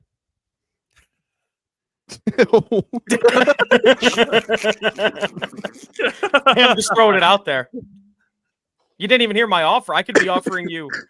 Dude, that was the everything. funny. He said, I've got a wild one. I want to come back to 30. No, I'm all right. I have a pick. Can someone hit the chimes? All right. I Oh, wait. No. Can I throw one offer back? What about 26? Jeez. No. With the 13th pick in the 2025 NFL Draft, the Miami Dolphins will build up their offensive line and select Good pick, Armand Membo out of Missouri. Good pick, Boone. Right pick, Boone. Thank you. Thank you very much. Like that. All right, pick, Boone. Fancy that pick, Boone. It was actually Tua that made that pick. Tua made that pick. All right. Tua's concussions that made that would pick. be just Caleb? Yes, Yep. pick is in Yep. for the Colts. With the 14th overall pick, the Indianapolis Colts select James Pierce. At Damn. Good pick, Caleb. All right. Wow, they go 15. big. Atlanta Falcons sitting here. 15's up for calls. Anybody want it? Anybody want You 15? can kick rocks. You sniffed around, no offers? Hold All on. I want to see. Okay, I'm 26 on the Rams. I'm calling. I'm giving you a second next year, a fourth next year, and a third this year. It's not No. bad. Falling Okay, back I'm one spot. giving you my first and my second this year, and a fourth next year. Give me Tyler Higbee, too.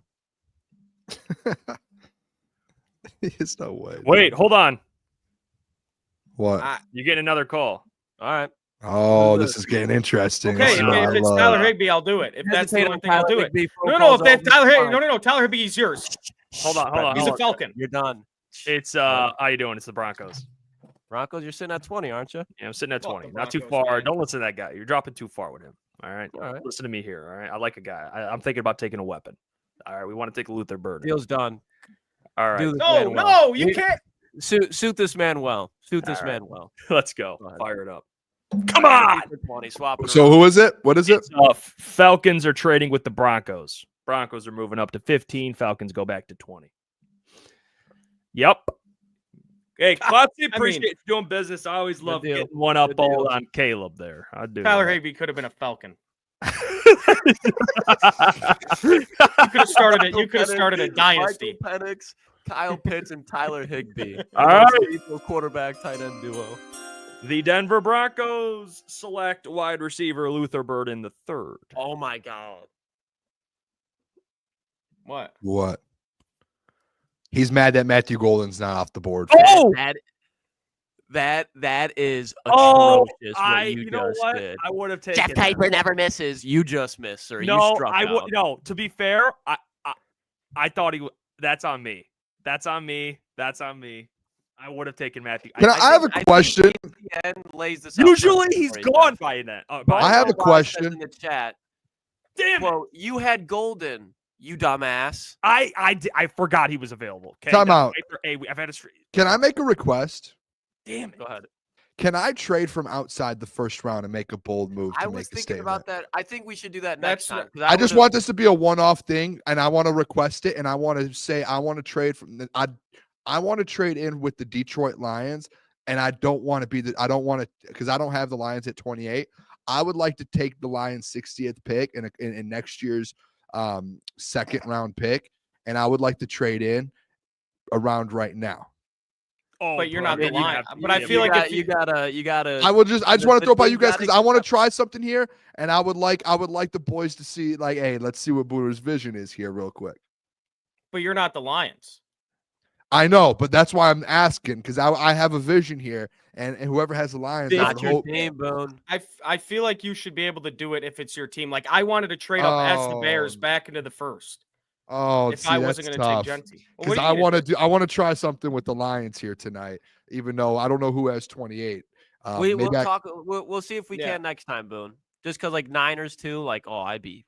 Because I have an opinion that I've been trying to put out there with the Detroit Lions, and I'll wait till our mock draft Monday because I'm going to do it this next Monday. So no one take that. Hey, Klotz, Jeff, I know you guys hear me, but yeah, okay. Now you guys know. Boone, are you interested in a trade here? No, I'm not the Cardinals. I mean, one of my chopped liver. Nobody ever accepts my damn trades. I'm not the Cardinals. That's not my pick. Oh, who's the Cardinals? I don't know. Who's on the board? Jeff? Oh, I mean, Jeff Kuiper over there. All right. Honestly, boys, I'm not gonna lie. That pick rattled the hell out of me. All right, let's get to the next one. Jeff Caleb with Jackson. Jeff, no trade. No trade. Hyper focus. Sorry, I got there's cocaine all over the desk. Jeff Kuiper's been up all night. All right. With the 60th pick, you don't even want to hear my trade. Wait, what team? And where are you at? Okay, don't hang up immediately when I say this. Okay. I'm the Rams at 26. Fuck. I mean, you gotta understand here, okay? But I have been informed by Shift God that the Rams might not have their second round pick this year. Can we double check that, Commissioner Boone? I mean, if I'm talking to no, whatever. They have you have it in 2026. So here's okay. No. Okay, listen. I gotta I'll give you. Caleb. I got no, but you gotta hear me out first. Okay. This is rude of you to do if you hang up on me. Here's the problem. I like a guy on the board. I don't know if he'll be there that far. Okay. That's the only hesitant. But can you just hear me out? I can hear you out. It's my pick. It's my pick at 26. Shit. It's the second round pick. It's a third next year, and it's a third after that. Give me everything on the table. We have a deal. I mean, this is crazy talk. There is cocaine on that table. Let me put you on hold. One second. Let's go down. DeCosta, Baltimore, pick behind. Interested or no? Fuck no. All right, let me get back to Caleb. Joke. Sorry, he's too far. I just made the point. You're too far. I can't. Yeah, I mean that was laughable. This is he said Eric DeCosta. How you doing? Click. All right, Caleb. Let's. I don't know if I can do it. Not this far. It's too far. So there's nothing I can do. Jesus, unplug the line's been unplugged. Make the pick. The time was clicking. It's like either the pick is in or you guys are about to lose your pick. All right.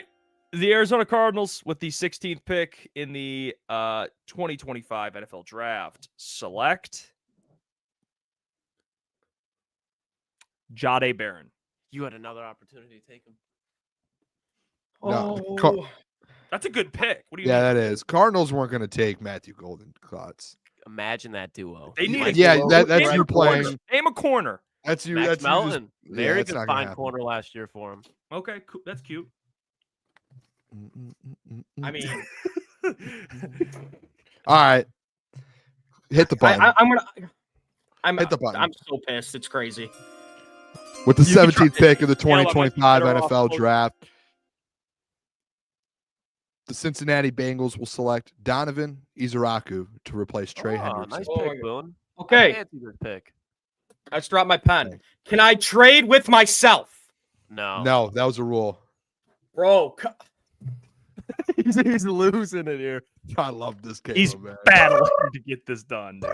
No, I'm not answering this call. No shot am I answering this call. He could be calling me and offering me. You could live forever and you get to date Margot Robbie, and I'm hanging it up. There's only one phone call you're getting right now, Caleb. Only one. Yeah, my phone's on do not. Okay, fine. I'll pick it up. Hello. Do not disturb. You comfortable with falling back to 31 here? Get the fuck out of here. Hey, listen. My pick. Listen. What? Seattle, what do you need? You need a wide receiver, bro. There's a ton here. Okay, I'm not your bro. Yeah, you're right. I'm Brett Veach, 3-time Super Bowl winning championship. You're my puppet right now. What are you doing, Seattle? What are you doing? Hang that phone up. Let him talk to you like that. Why you still have your hand? Why you still have your hand up like that? Because I have a wire in the phone, and I'm going to show this to Roger Goodell and see how he talks. To Roger doesn't care. He'll probably look at you and say the same like thing. A phony. John Schneider. All right. Wow. I actually do want to trade back here. Oh no. He just bitched you around, and you're going to trade with this guy? No, I'm not. He said you're my puppet right now. Pick is in. This is an easy pick, Caleb, if I'm being honest. Well, you'd think. No. With the 18th pick of the NFL Draft, the Seattle Seahawks select Kelvin Banks Jr., tackle, Texas. No, and Boone, I know what you're thinking right now, and I've been working my fucking ass off all draft to make something happen. Whoever is the Bucks, I am the Rams. Answer the phone. I want to trade. No, I'm coming up as well. No. That's Caleb, and then it's you. Oh, I'm the Bucks. Yeah, you are. I'm the Klotz just called. He said, I'm coming up as well. Oh, wait, Boone, are you the Falcons? No, I'm the Falcons. No, I'm the Steelers. I'm back to back here because we traded, Hefe. I'm gotcha. the Steelers. Okay. This is putting me in my dilemma here. I am calling up to this pick. Who has the Bucks? I have the Bucks. I am calling up from the Houston Texans 6 picks back at 25. I'm calling from the Rams at 26, but I'm willing to offer a little bit more. I'll offer one more that pick. All right, if you're going to offer more, Les Snead, what are we talking here? I mean, second my first, my second, my third next year, and I'll give you my 4th year after that. I'll give you 2 seconds of first. No, he can't do that. He's not allowed to do this. And who are you? Who are you, Booner? The Texans. Nick Caserio. I'm at 25. I'm gonna pick ahead. You're getting one more better pick in the same assets. Why would you not take that? Makes no sense. I mean, I could do that too. Plus, I'll give you $17 million. I'll give you 18. Who's the Steelers? Booner, you're the Steelers? I am. I'm not taking. I'm going to accept this offer, and you're going to listen to me for the next one. You're going to at least hear me out. Hung up the phone. Wait, you accepted my offer? I'm going to Houston. I get more assets. Wait, there's another pick. No, it's already in. The Vikings a pick earlier. You just missed their call. Oh. He already hung up. He accepted it. He said, call it into the league. Done deal. Done deal. I'm not trading within the NFC. Not happening. All right. Ring the bell. This might be very stupid in my end, but with the 19th pick of the 2025 NFL Draft, the Houston Texans are going to pair Nico Collins with Matthew Golden. No! I needed to give him the right home. Good job, the Boone. big fella, Josh? All right. And he's a wide receiver. Stephon gone. Traded Dell, back. Out for the year. And it worked out. We still got our guy on the board. Go ahead, ring that bell. Trying so much, man. I respect ring that bell. With the 20th overall pick in the 2025 NFL Draft, the Atlanta Falcons select Jahad Campbell, Linebacker, Alabama. Rams fans, I worked my fucking ass off to get to put him in LA. I worked my ass off. He's already. Yep. Hello. Pittsburgh. How you doing? Now hear me out. Who is I'm this? falling for 31, but I'm gonna give you a haul. What do you need? Quarterback, weapons. They got that at 31. I'm gonna give you 31. I'm gonna give you our second rounder this year. 31? You didn't tell me this when we were on the phone. I started off. I said I'm calling from 31. I need to make a move. There's a division rival right behind you that I need to make a move for a player. Okay, I'm just letting you know. I'm in a vulnerable spot here right now. You could get the guy that you want, probably at 31. If not, you got weapons there. You got a quarterback there you could take if you want it. DNs, you got it all there. Who are you climbing up the board for, jumping up and down if you take at 21? You don't got that guy. I got that guy. Let me make a move here. What deal? Let's go. I've been wanting to make this move all mock draft, boys. Kansas City? Oh, I know what you're doing here. No way you're about to do this. Wait. With the 20. Wait. I didn't call it in yet. No. Wait. My phone. Offense or defense? Offense. No. Position player or no, we can't do this. Yeah. Accept the trade. There's someone that I wanted, and you just told me I can Boone, get my you're guy 10 at picks 31. back anyway. Like the guy It's you not. take. The Steelers would have no concern for him. The Steelers. If you take my guy, I will never do another deal with you on mock draft. That's fair. Friday It's not again. going to be your guy. It's not going to be your guy. I promise. With the 21st overall pick in the NFL draft, the Kansas City Chiefs select Colston Loveland. Okay. Phenomenal. Out of I mean, Michigan. Klotzy, that is phenomenal work right there. That is phenomenal. awful. That is terrible. No, it's right not before terrible. Jimmy It's not Harbaugh. terrible. Kenneth Grant's gone, boys. It's. Over I mean, Josh Simmons? that is great work right there, Klotzy. I mean, I love it. I love it. You jump Colston with Loveland. You said I've been wanting to do this all draft. You hate tight ends in the first. You try to I punt do, spots to get 'em. but I love the fact of Colston Loveland sitting behind Kelsey for a year or two and becoming that next Kelsey. I think if there's a team that can get the value out of a first round receiving tight end, it's Patrick Mahomes, Andy Reid.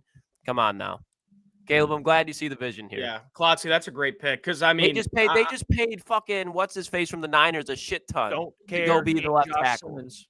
Nope. Yeah, I mean, as the Chargers, You got to go in front of the Chargers. Yeah. Yeah, he did jump the Chargers in this one. So I mean, Colston Loveland at 22, everybody, if he's there at the draft and Kenneth Grant's gone, they're going to be like, this could very well be Colston Loveland here. Chiefs are making sure that doesn't happen. all right, so this is mean, Caleb, right? This is me, and if this guy's still here, I'm going to take him. Pick is in. All right, here we go. With the 22nd pick in the NFL draft, the Los Angeles Chargers select Michael Williams, edge, Georgia. Yeah, good pick. Solid pick. It's a great pick. That's a great pick. All right, I'm back on Thank board. you, guys. I I'm swear to back on God, the board. Klotz, it's right in front of you. I can't really see. Can we zoom in a little bit? Zoom in on it. No, you don't need to zoom in on it. You know the guy, one of the best this is players. a subjective pick here. Okay. He's not about to do this. Yeah. I'm trying to see who I like here. All right. Bring it. Already wrong. I don't like this pick, but I think this is just a realistic option. With the 23rd overall pick in the NFL draft, the Green Bay Packers select Shamar Stewart, edge, Texas A&M.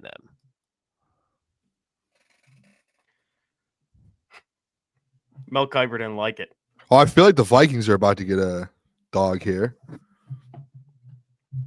Who would you insist on here? Who's pounding the table? Yeah, who were you thinking, Jeff? I'm actually interested. Josh Simmons, not even a debate. Their tackles aren't that bad. You take the best tackle here. All right, that's what you do. All right, then you do it. No, I don't need a tackle. So we have Christian Darrisaw, one of the best tackles. So I don't need one. So, but I'm going to do something that I think this is an obvious pick to me. No, it's with the not. Vikings. Yes, it is. No, because I'm doing a curveball.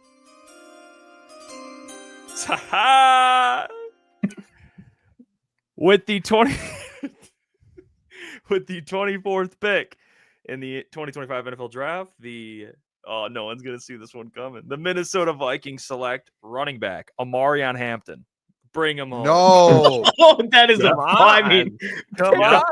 take the fucking glasses off, man. What are we doing here? Klotz, You know what? Get my young quarterback 2 great running backs. I wanted him with the Steelers, and you convinced me to go 10 picks back. And you promised me my guy would be there. You promised me. You said if you I promised take your guy, you're gonna be mad. No, listen. I know. No, listen.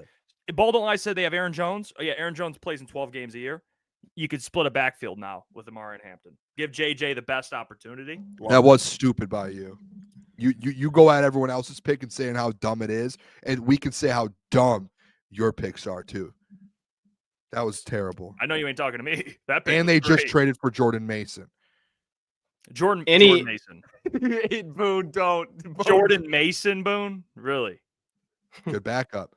Jordan Mason ain't gonna do shit. Why would they? Right. Why would they trade for Jordan Mason if they think they're gonna draft the running back in the first round? Because you don't know. You don't know. Morgan Hampton's not supposed to be here, bud. All right, he's supposed to be gone already. So the fact that he's here, you don't draft running backs in the first round. So what are you talking about, bud? It's not. Coach Walk, look at. Hey, Jeff, when you call people out for having a bad pick, it's okay. But when I do it, Coach Walk, Booner, don't be a poor sport. Shut up. Where did this? I went at Lucas. I know. I'm just saying you call people out, so why can't I'm calling you out? I'm just saying it's a bad pick. All right, and my people pick's are like, in. Booner, you're being a bad sport. No. My pick is in. Ring the chime.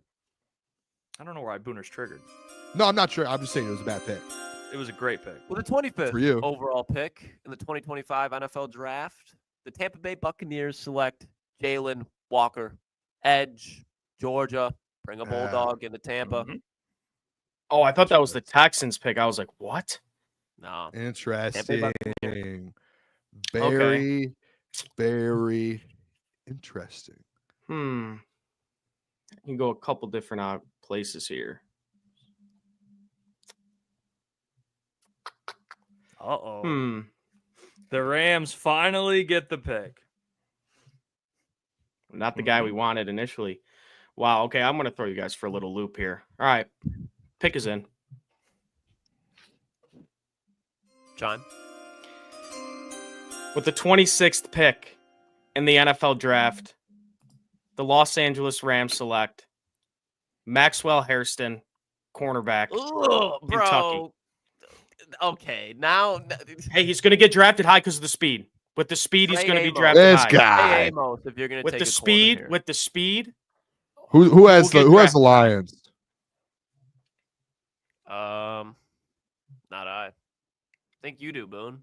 I do not. That's you, or Jeff. Mm-hmm. Yeah, Jeff has the Lions. That's Jeff. That's Jeff Kuiper. Let me check something here. He's got to check. I need to get a look at the Ravens roster, boys. I really do, because there's a couple players that I'm pondering here. A couple different avenues we can go through. All right. You are not doing the. Yep. Interesting. Okay. Hit that chime. Please hit that chime. With the 27th overall pick in the 2025 NFL Draft, the Baltimore Ravens select Malachi Starks, safety out of Georgia. Put him, Kyle Hamilton back there, get a Darius Washington. That's a steal at 27. It's a steal. The Ravens type of pick. That's the costume. Yeah, no, that was a great pick.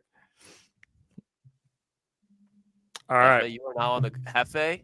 I have left you the golden ticket. Yeah, now I know why. It all makes sense. The Detroit Lions with the 28th overall pick in the 2025 NFL Draft. Walter. The Detroit Lions will select tackle Josh Simmons. Come on. Wow. Player available. Wow. So, I like that. There's the pick. Come on. I was worried you were about to go Walter Nolan there. Yeah, you just got to go best player. I mean, he's the best player by far. I mean, it's tough. I want an edge, but they're all gone. All the edges are gone.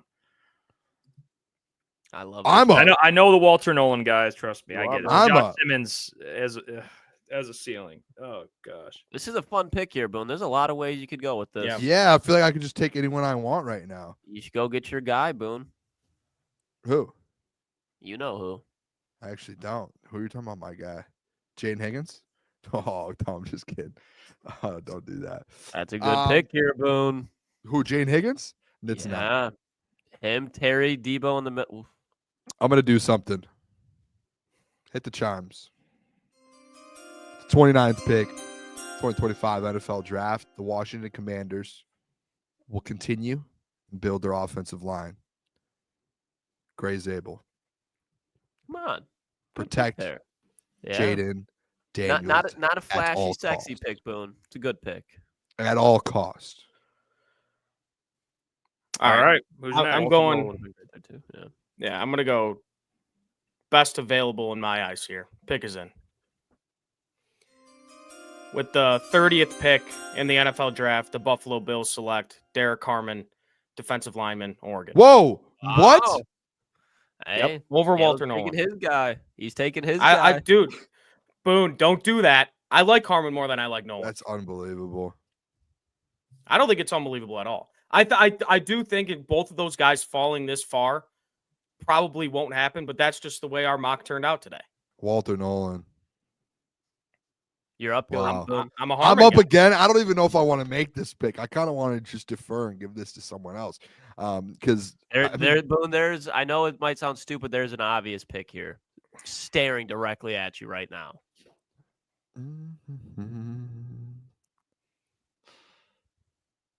All right, hit it. I don't like that, Klotz, because now you really have me a little thinking about this. I'm pretty sure you're thinking of two players, and either of them is the correct choice. I have one that I want, not two. I just have one. Go ahead, pick. There's actually two, and one's not even on this list. One's very far off this list. And I'm trying to think if I want to do it. Yeah, I think you should. It's the end of the first round. Some wild shit happens there. Bills traded with the Chiefs last year in the end of the first round. How smart was that? Oh, this could actually get interesting. I hate how Jeff Kuiper's just staring at my soul. There's so many guys that fall out of the first round that you never would expect. Take the first round or the guy that you want to take. Your guy, Boone. That's what this is all about. Come on. Mm-hmm.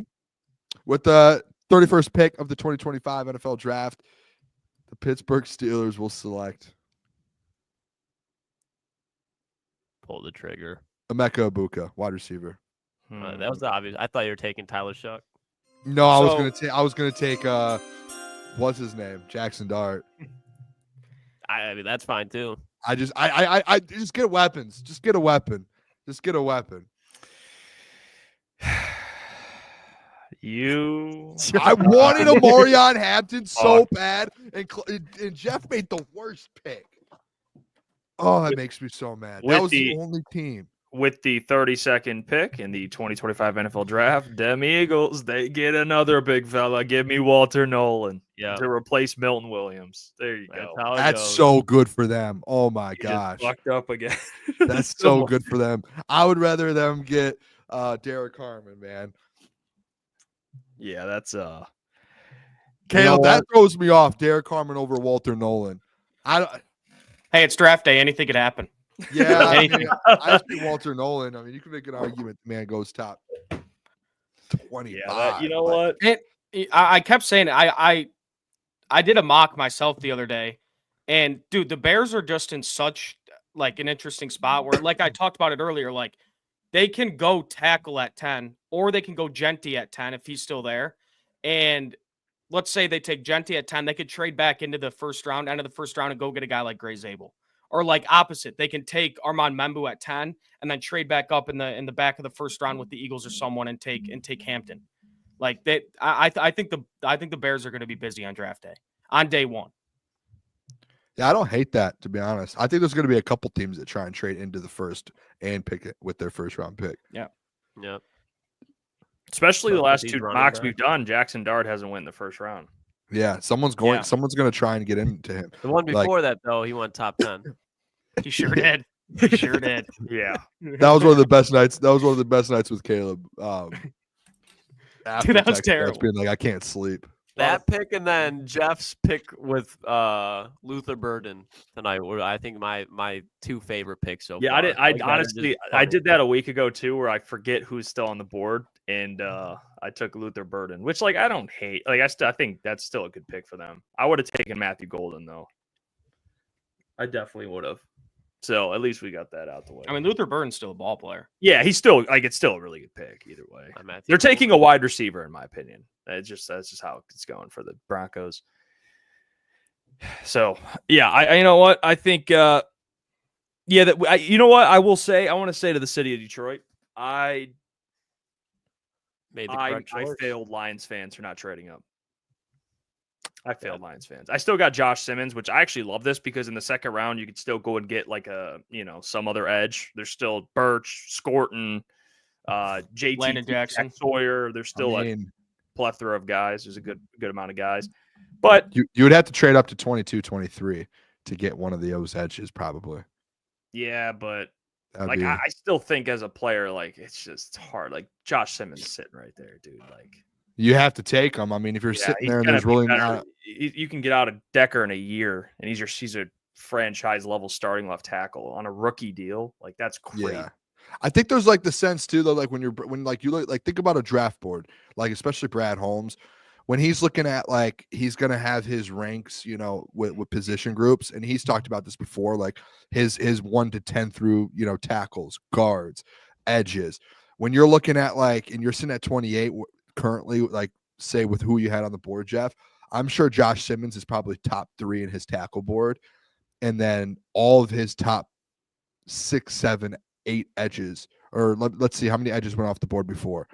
1, 2, 3, 4. His top 4 or 5 edges are already off the board, and he's like, I can get my 3rd ranked tackle or my 6th ranked edge or 7th ranked edge. Yeah, and that's probably like his 30th ranked player or 40th ranked player, where Josh Simmons is probably in his top 20. So it's like that's how Brad drafts though. Like Brad will do that. Like he'll be like, oh, this guy's higher ranked, I'll take him. Like, that's the way he works, unless he trades up. Now it just drops. Josh Simmons' love for the game was questioned by GMs at the combine. Don't think the Lions take him if that stuff is true. Like, it's always this stuff coming out about guys like love for the game. Come on. What's funny? No, I just think it's funny. Like Justin Simmons, Josh Simmons at 28, you take him. There's no question to ask. I would be irate if we took Nick Scorton at 28 compared to Josh Simmons. I agree. Like if you want to reach on an edge at 28, you might as well, honestly, like you might as well either trade back or you take Josh Simmons and you take 60 and go trade into like the 30s or 40s and get probably a Nick Scorton still. Like, yeah, you go get whoever's there. It just makes sense if it falls the way it does. They'll all fall differently. Yeah, I'll give credit to Caleb though. Just absolutely like going Maxwell Harrison at 26 and then Harmon over Walter Nolan and just back-to-back picks. He got his guys.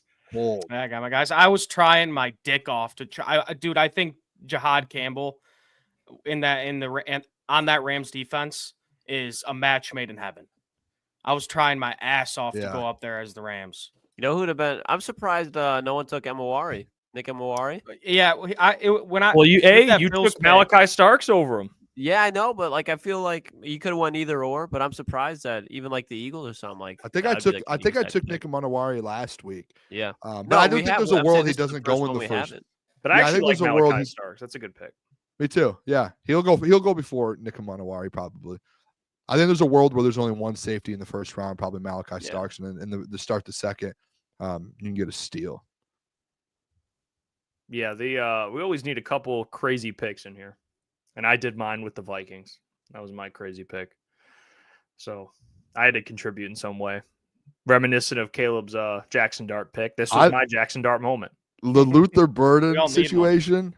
I don't think that's as bad as like that one. No, I'm talking about separately. It was just that was fun. Yeah, that was Luther Burden and Golden are probably neck and neck on most GM. Like he's top 3. And you traded up to 15, and you're like, give me Luther Burden over Matthew Golden. But it's so funny to me. And then I traded up with the Texans grabbed their guy. I think they go wide receiver now. Do you guys think it'd be stupid if the Niners took Kenneth Grant? I don't think it'd be stupid. I think it'd be I wouldn't say stupid. Like he's a good player. I would probably if I'm them, I think Kenneth Grant is like he's going to be Yeah, very good in the NFL. But I think they would honestly, I think they would rather go edge, in my opinion. Okay. But like, if it's Kenneth Grant, like I wouldn't be like, what? Like, he's a good player. Like, they got a really good dude. Like, they got a guy. What do they have? Javon Hargraves. Who's the other D10? They don't have. They had Kinlaw this year. No, was Kinlaw there this no, year?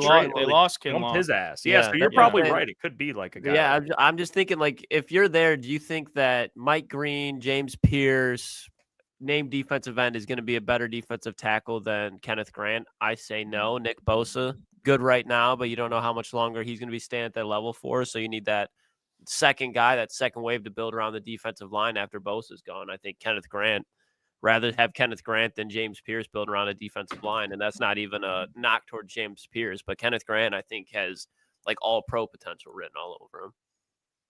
No, you know what, boys? I will say safely, good job today. All right, Caleb, you came in, you crushed, you gave it your all, you left it on the field. So I appreciate that. Yes, sir. And to all the chat, much love to you all. We'll be back on Monday for a mock draft Monday. So loud. And check out tomorrow too. Caleb and Mike will be live, so check the fellas out. Caleb's gonna he's a specimen. He's gonna go out there and dominate tomorrow. So it's a performance that you want to remember. We always have those as like, where were you at this day? Yes. Tomorrow's one of those days. It's like, where were you when Caleb on March 22nd? Where were you? Okay, he's gonna dominate. Go ahead, Boone. It's gonna be. I really wanted to do this before we ended, but can we? Any Michigan State fans in the chat? Can someone drop some Michigan State bets? Oh my God, this guy. Something. So listen, I have been struggling to find a winner, and I want like one player. I don't want to parlay nothing. Just give me like, should I go Jace Richardson over his points? Like, should I go? It's 16.5. Like, just give me something to where it's like bang. That's what I want. Bang. Yeah, we need a banger. Chat will come through with something if there is a State fan. If not, you know what? You guys don't have to bet. You don't. All right? You can save your money. You can be responsible. It's okay. It's up to you. I'm asking for Michigan State fans. They don't have to bet it. I'm just saying, Michigan State fans, help me out. He's 1-800 gambling. Nothing. There's got to be a Michigan State fan in the chat that's like locked in and has like a good player prop or something. Yeah, I'm gonna text our group with Michigan State people. All right, we'll catch you guys all later. Have a good one. Peace. Don't forget, go Lions. Peace.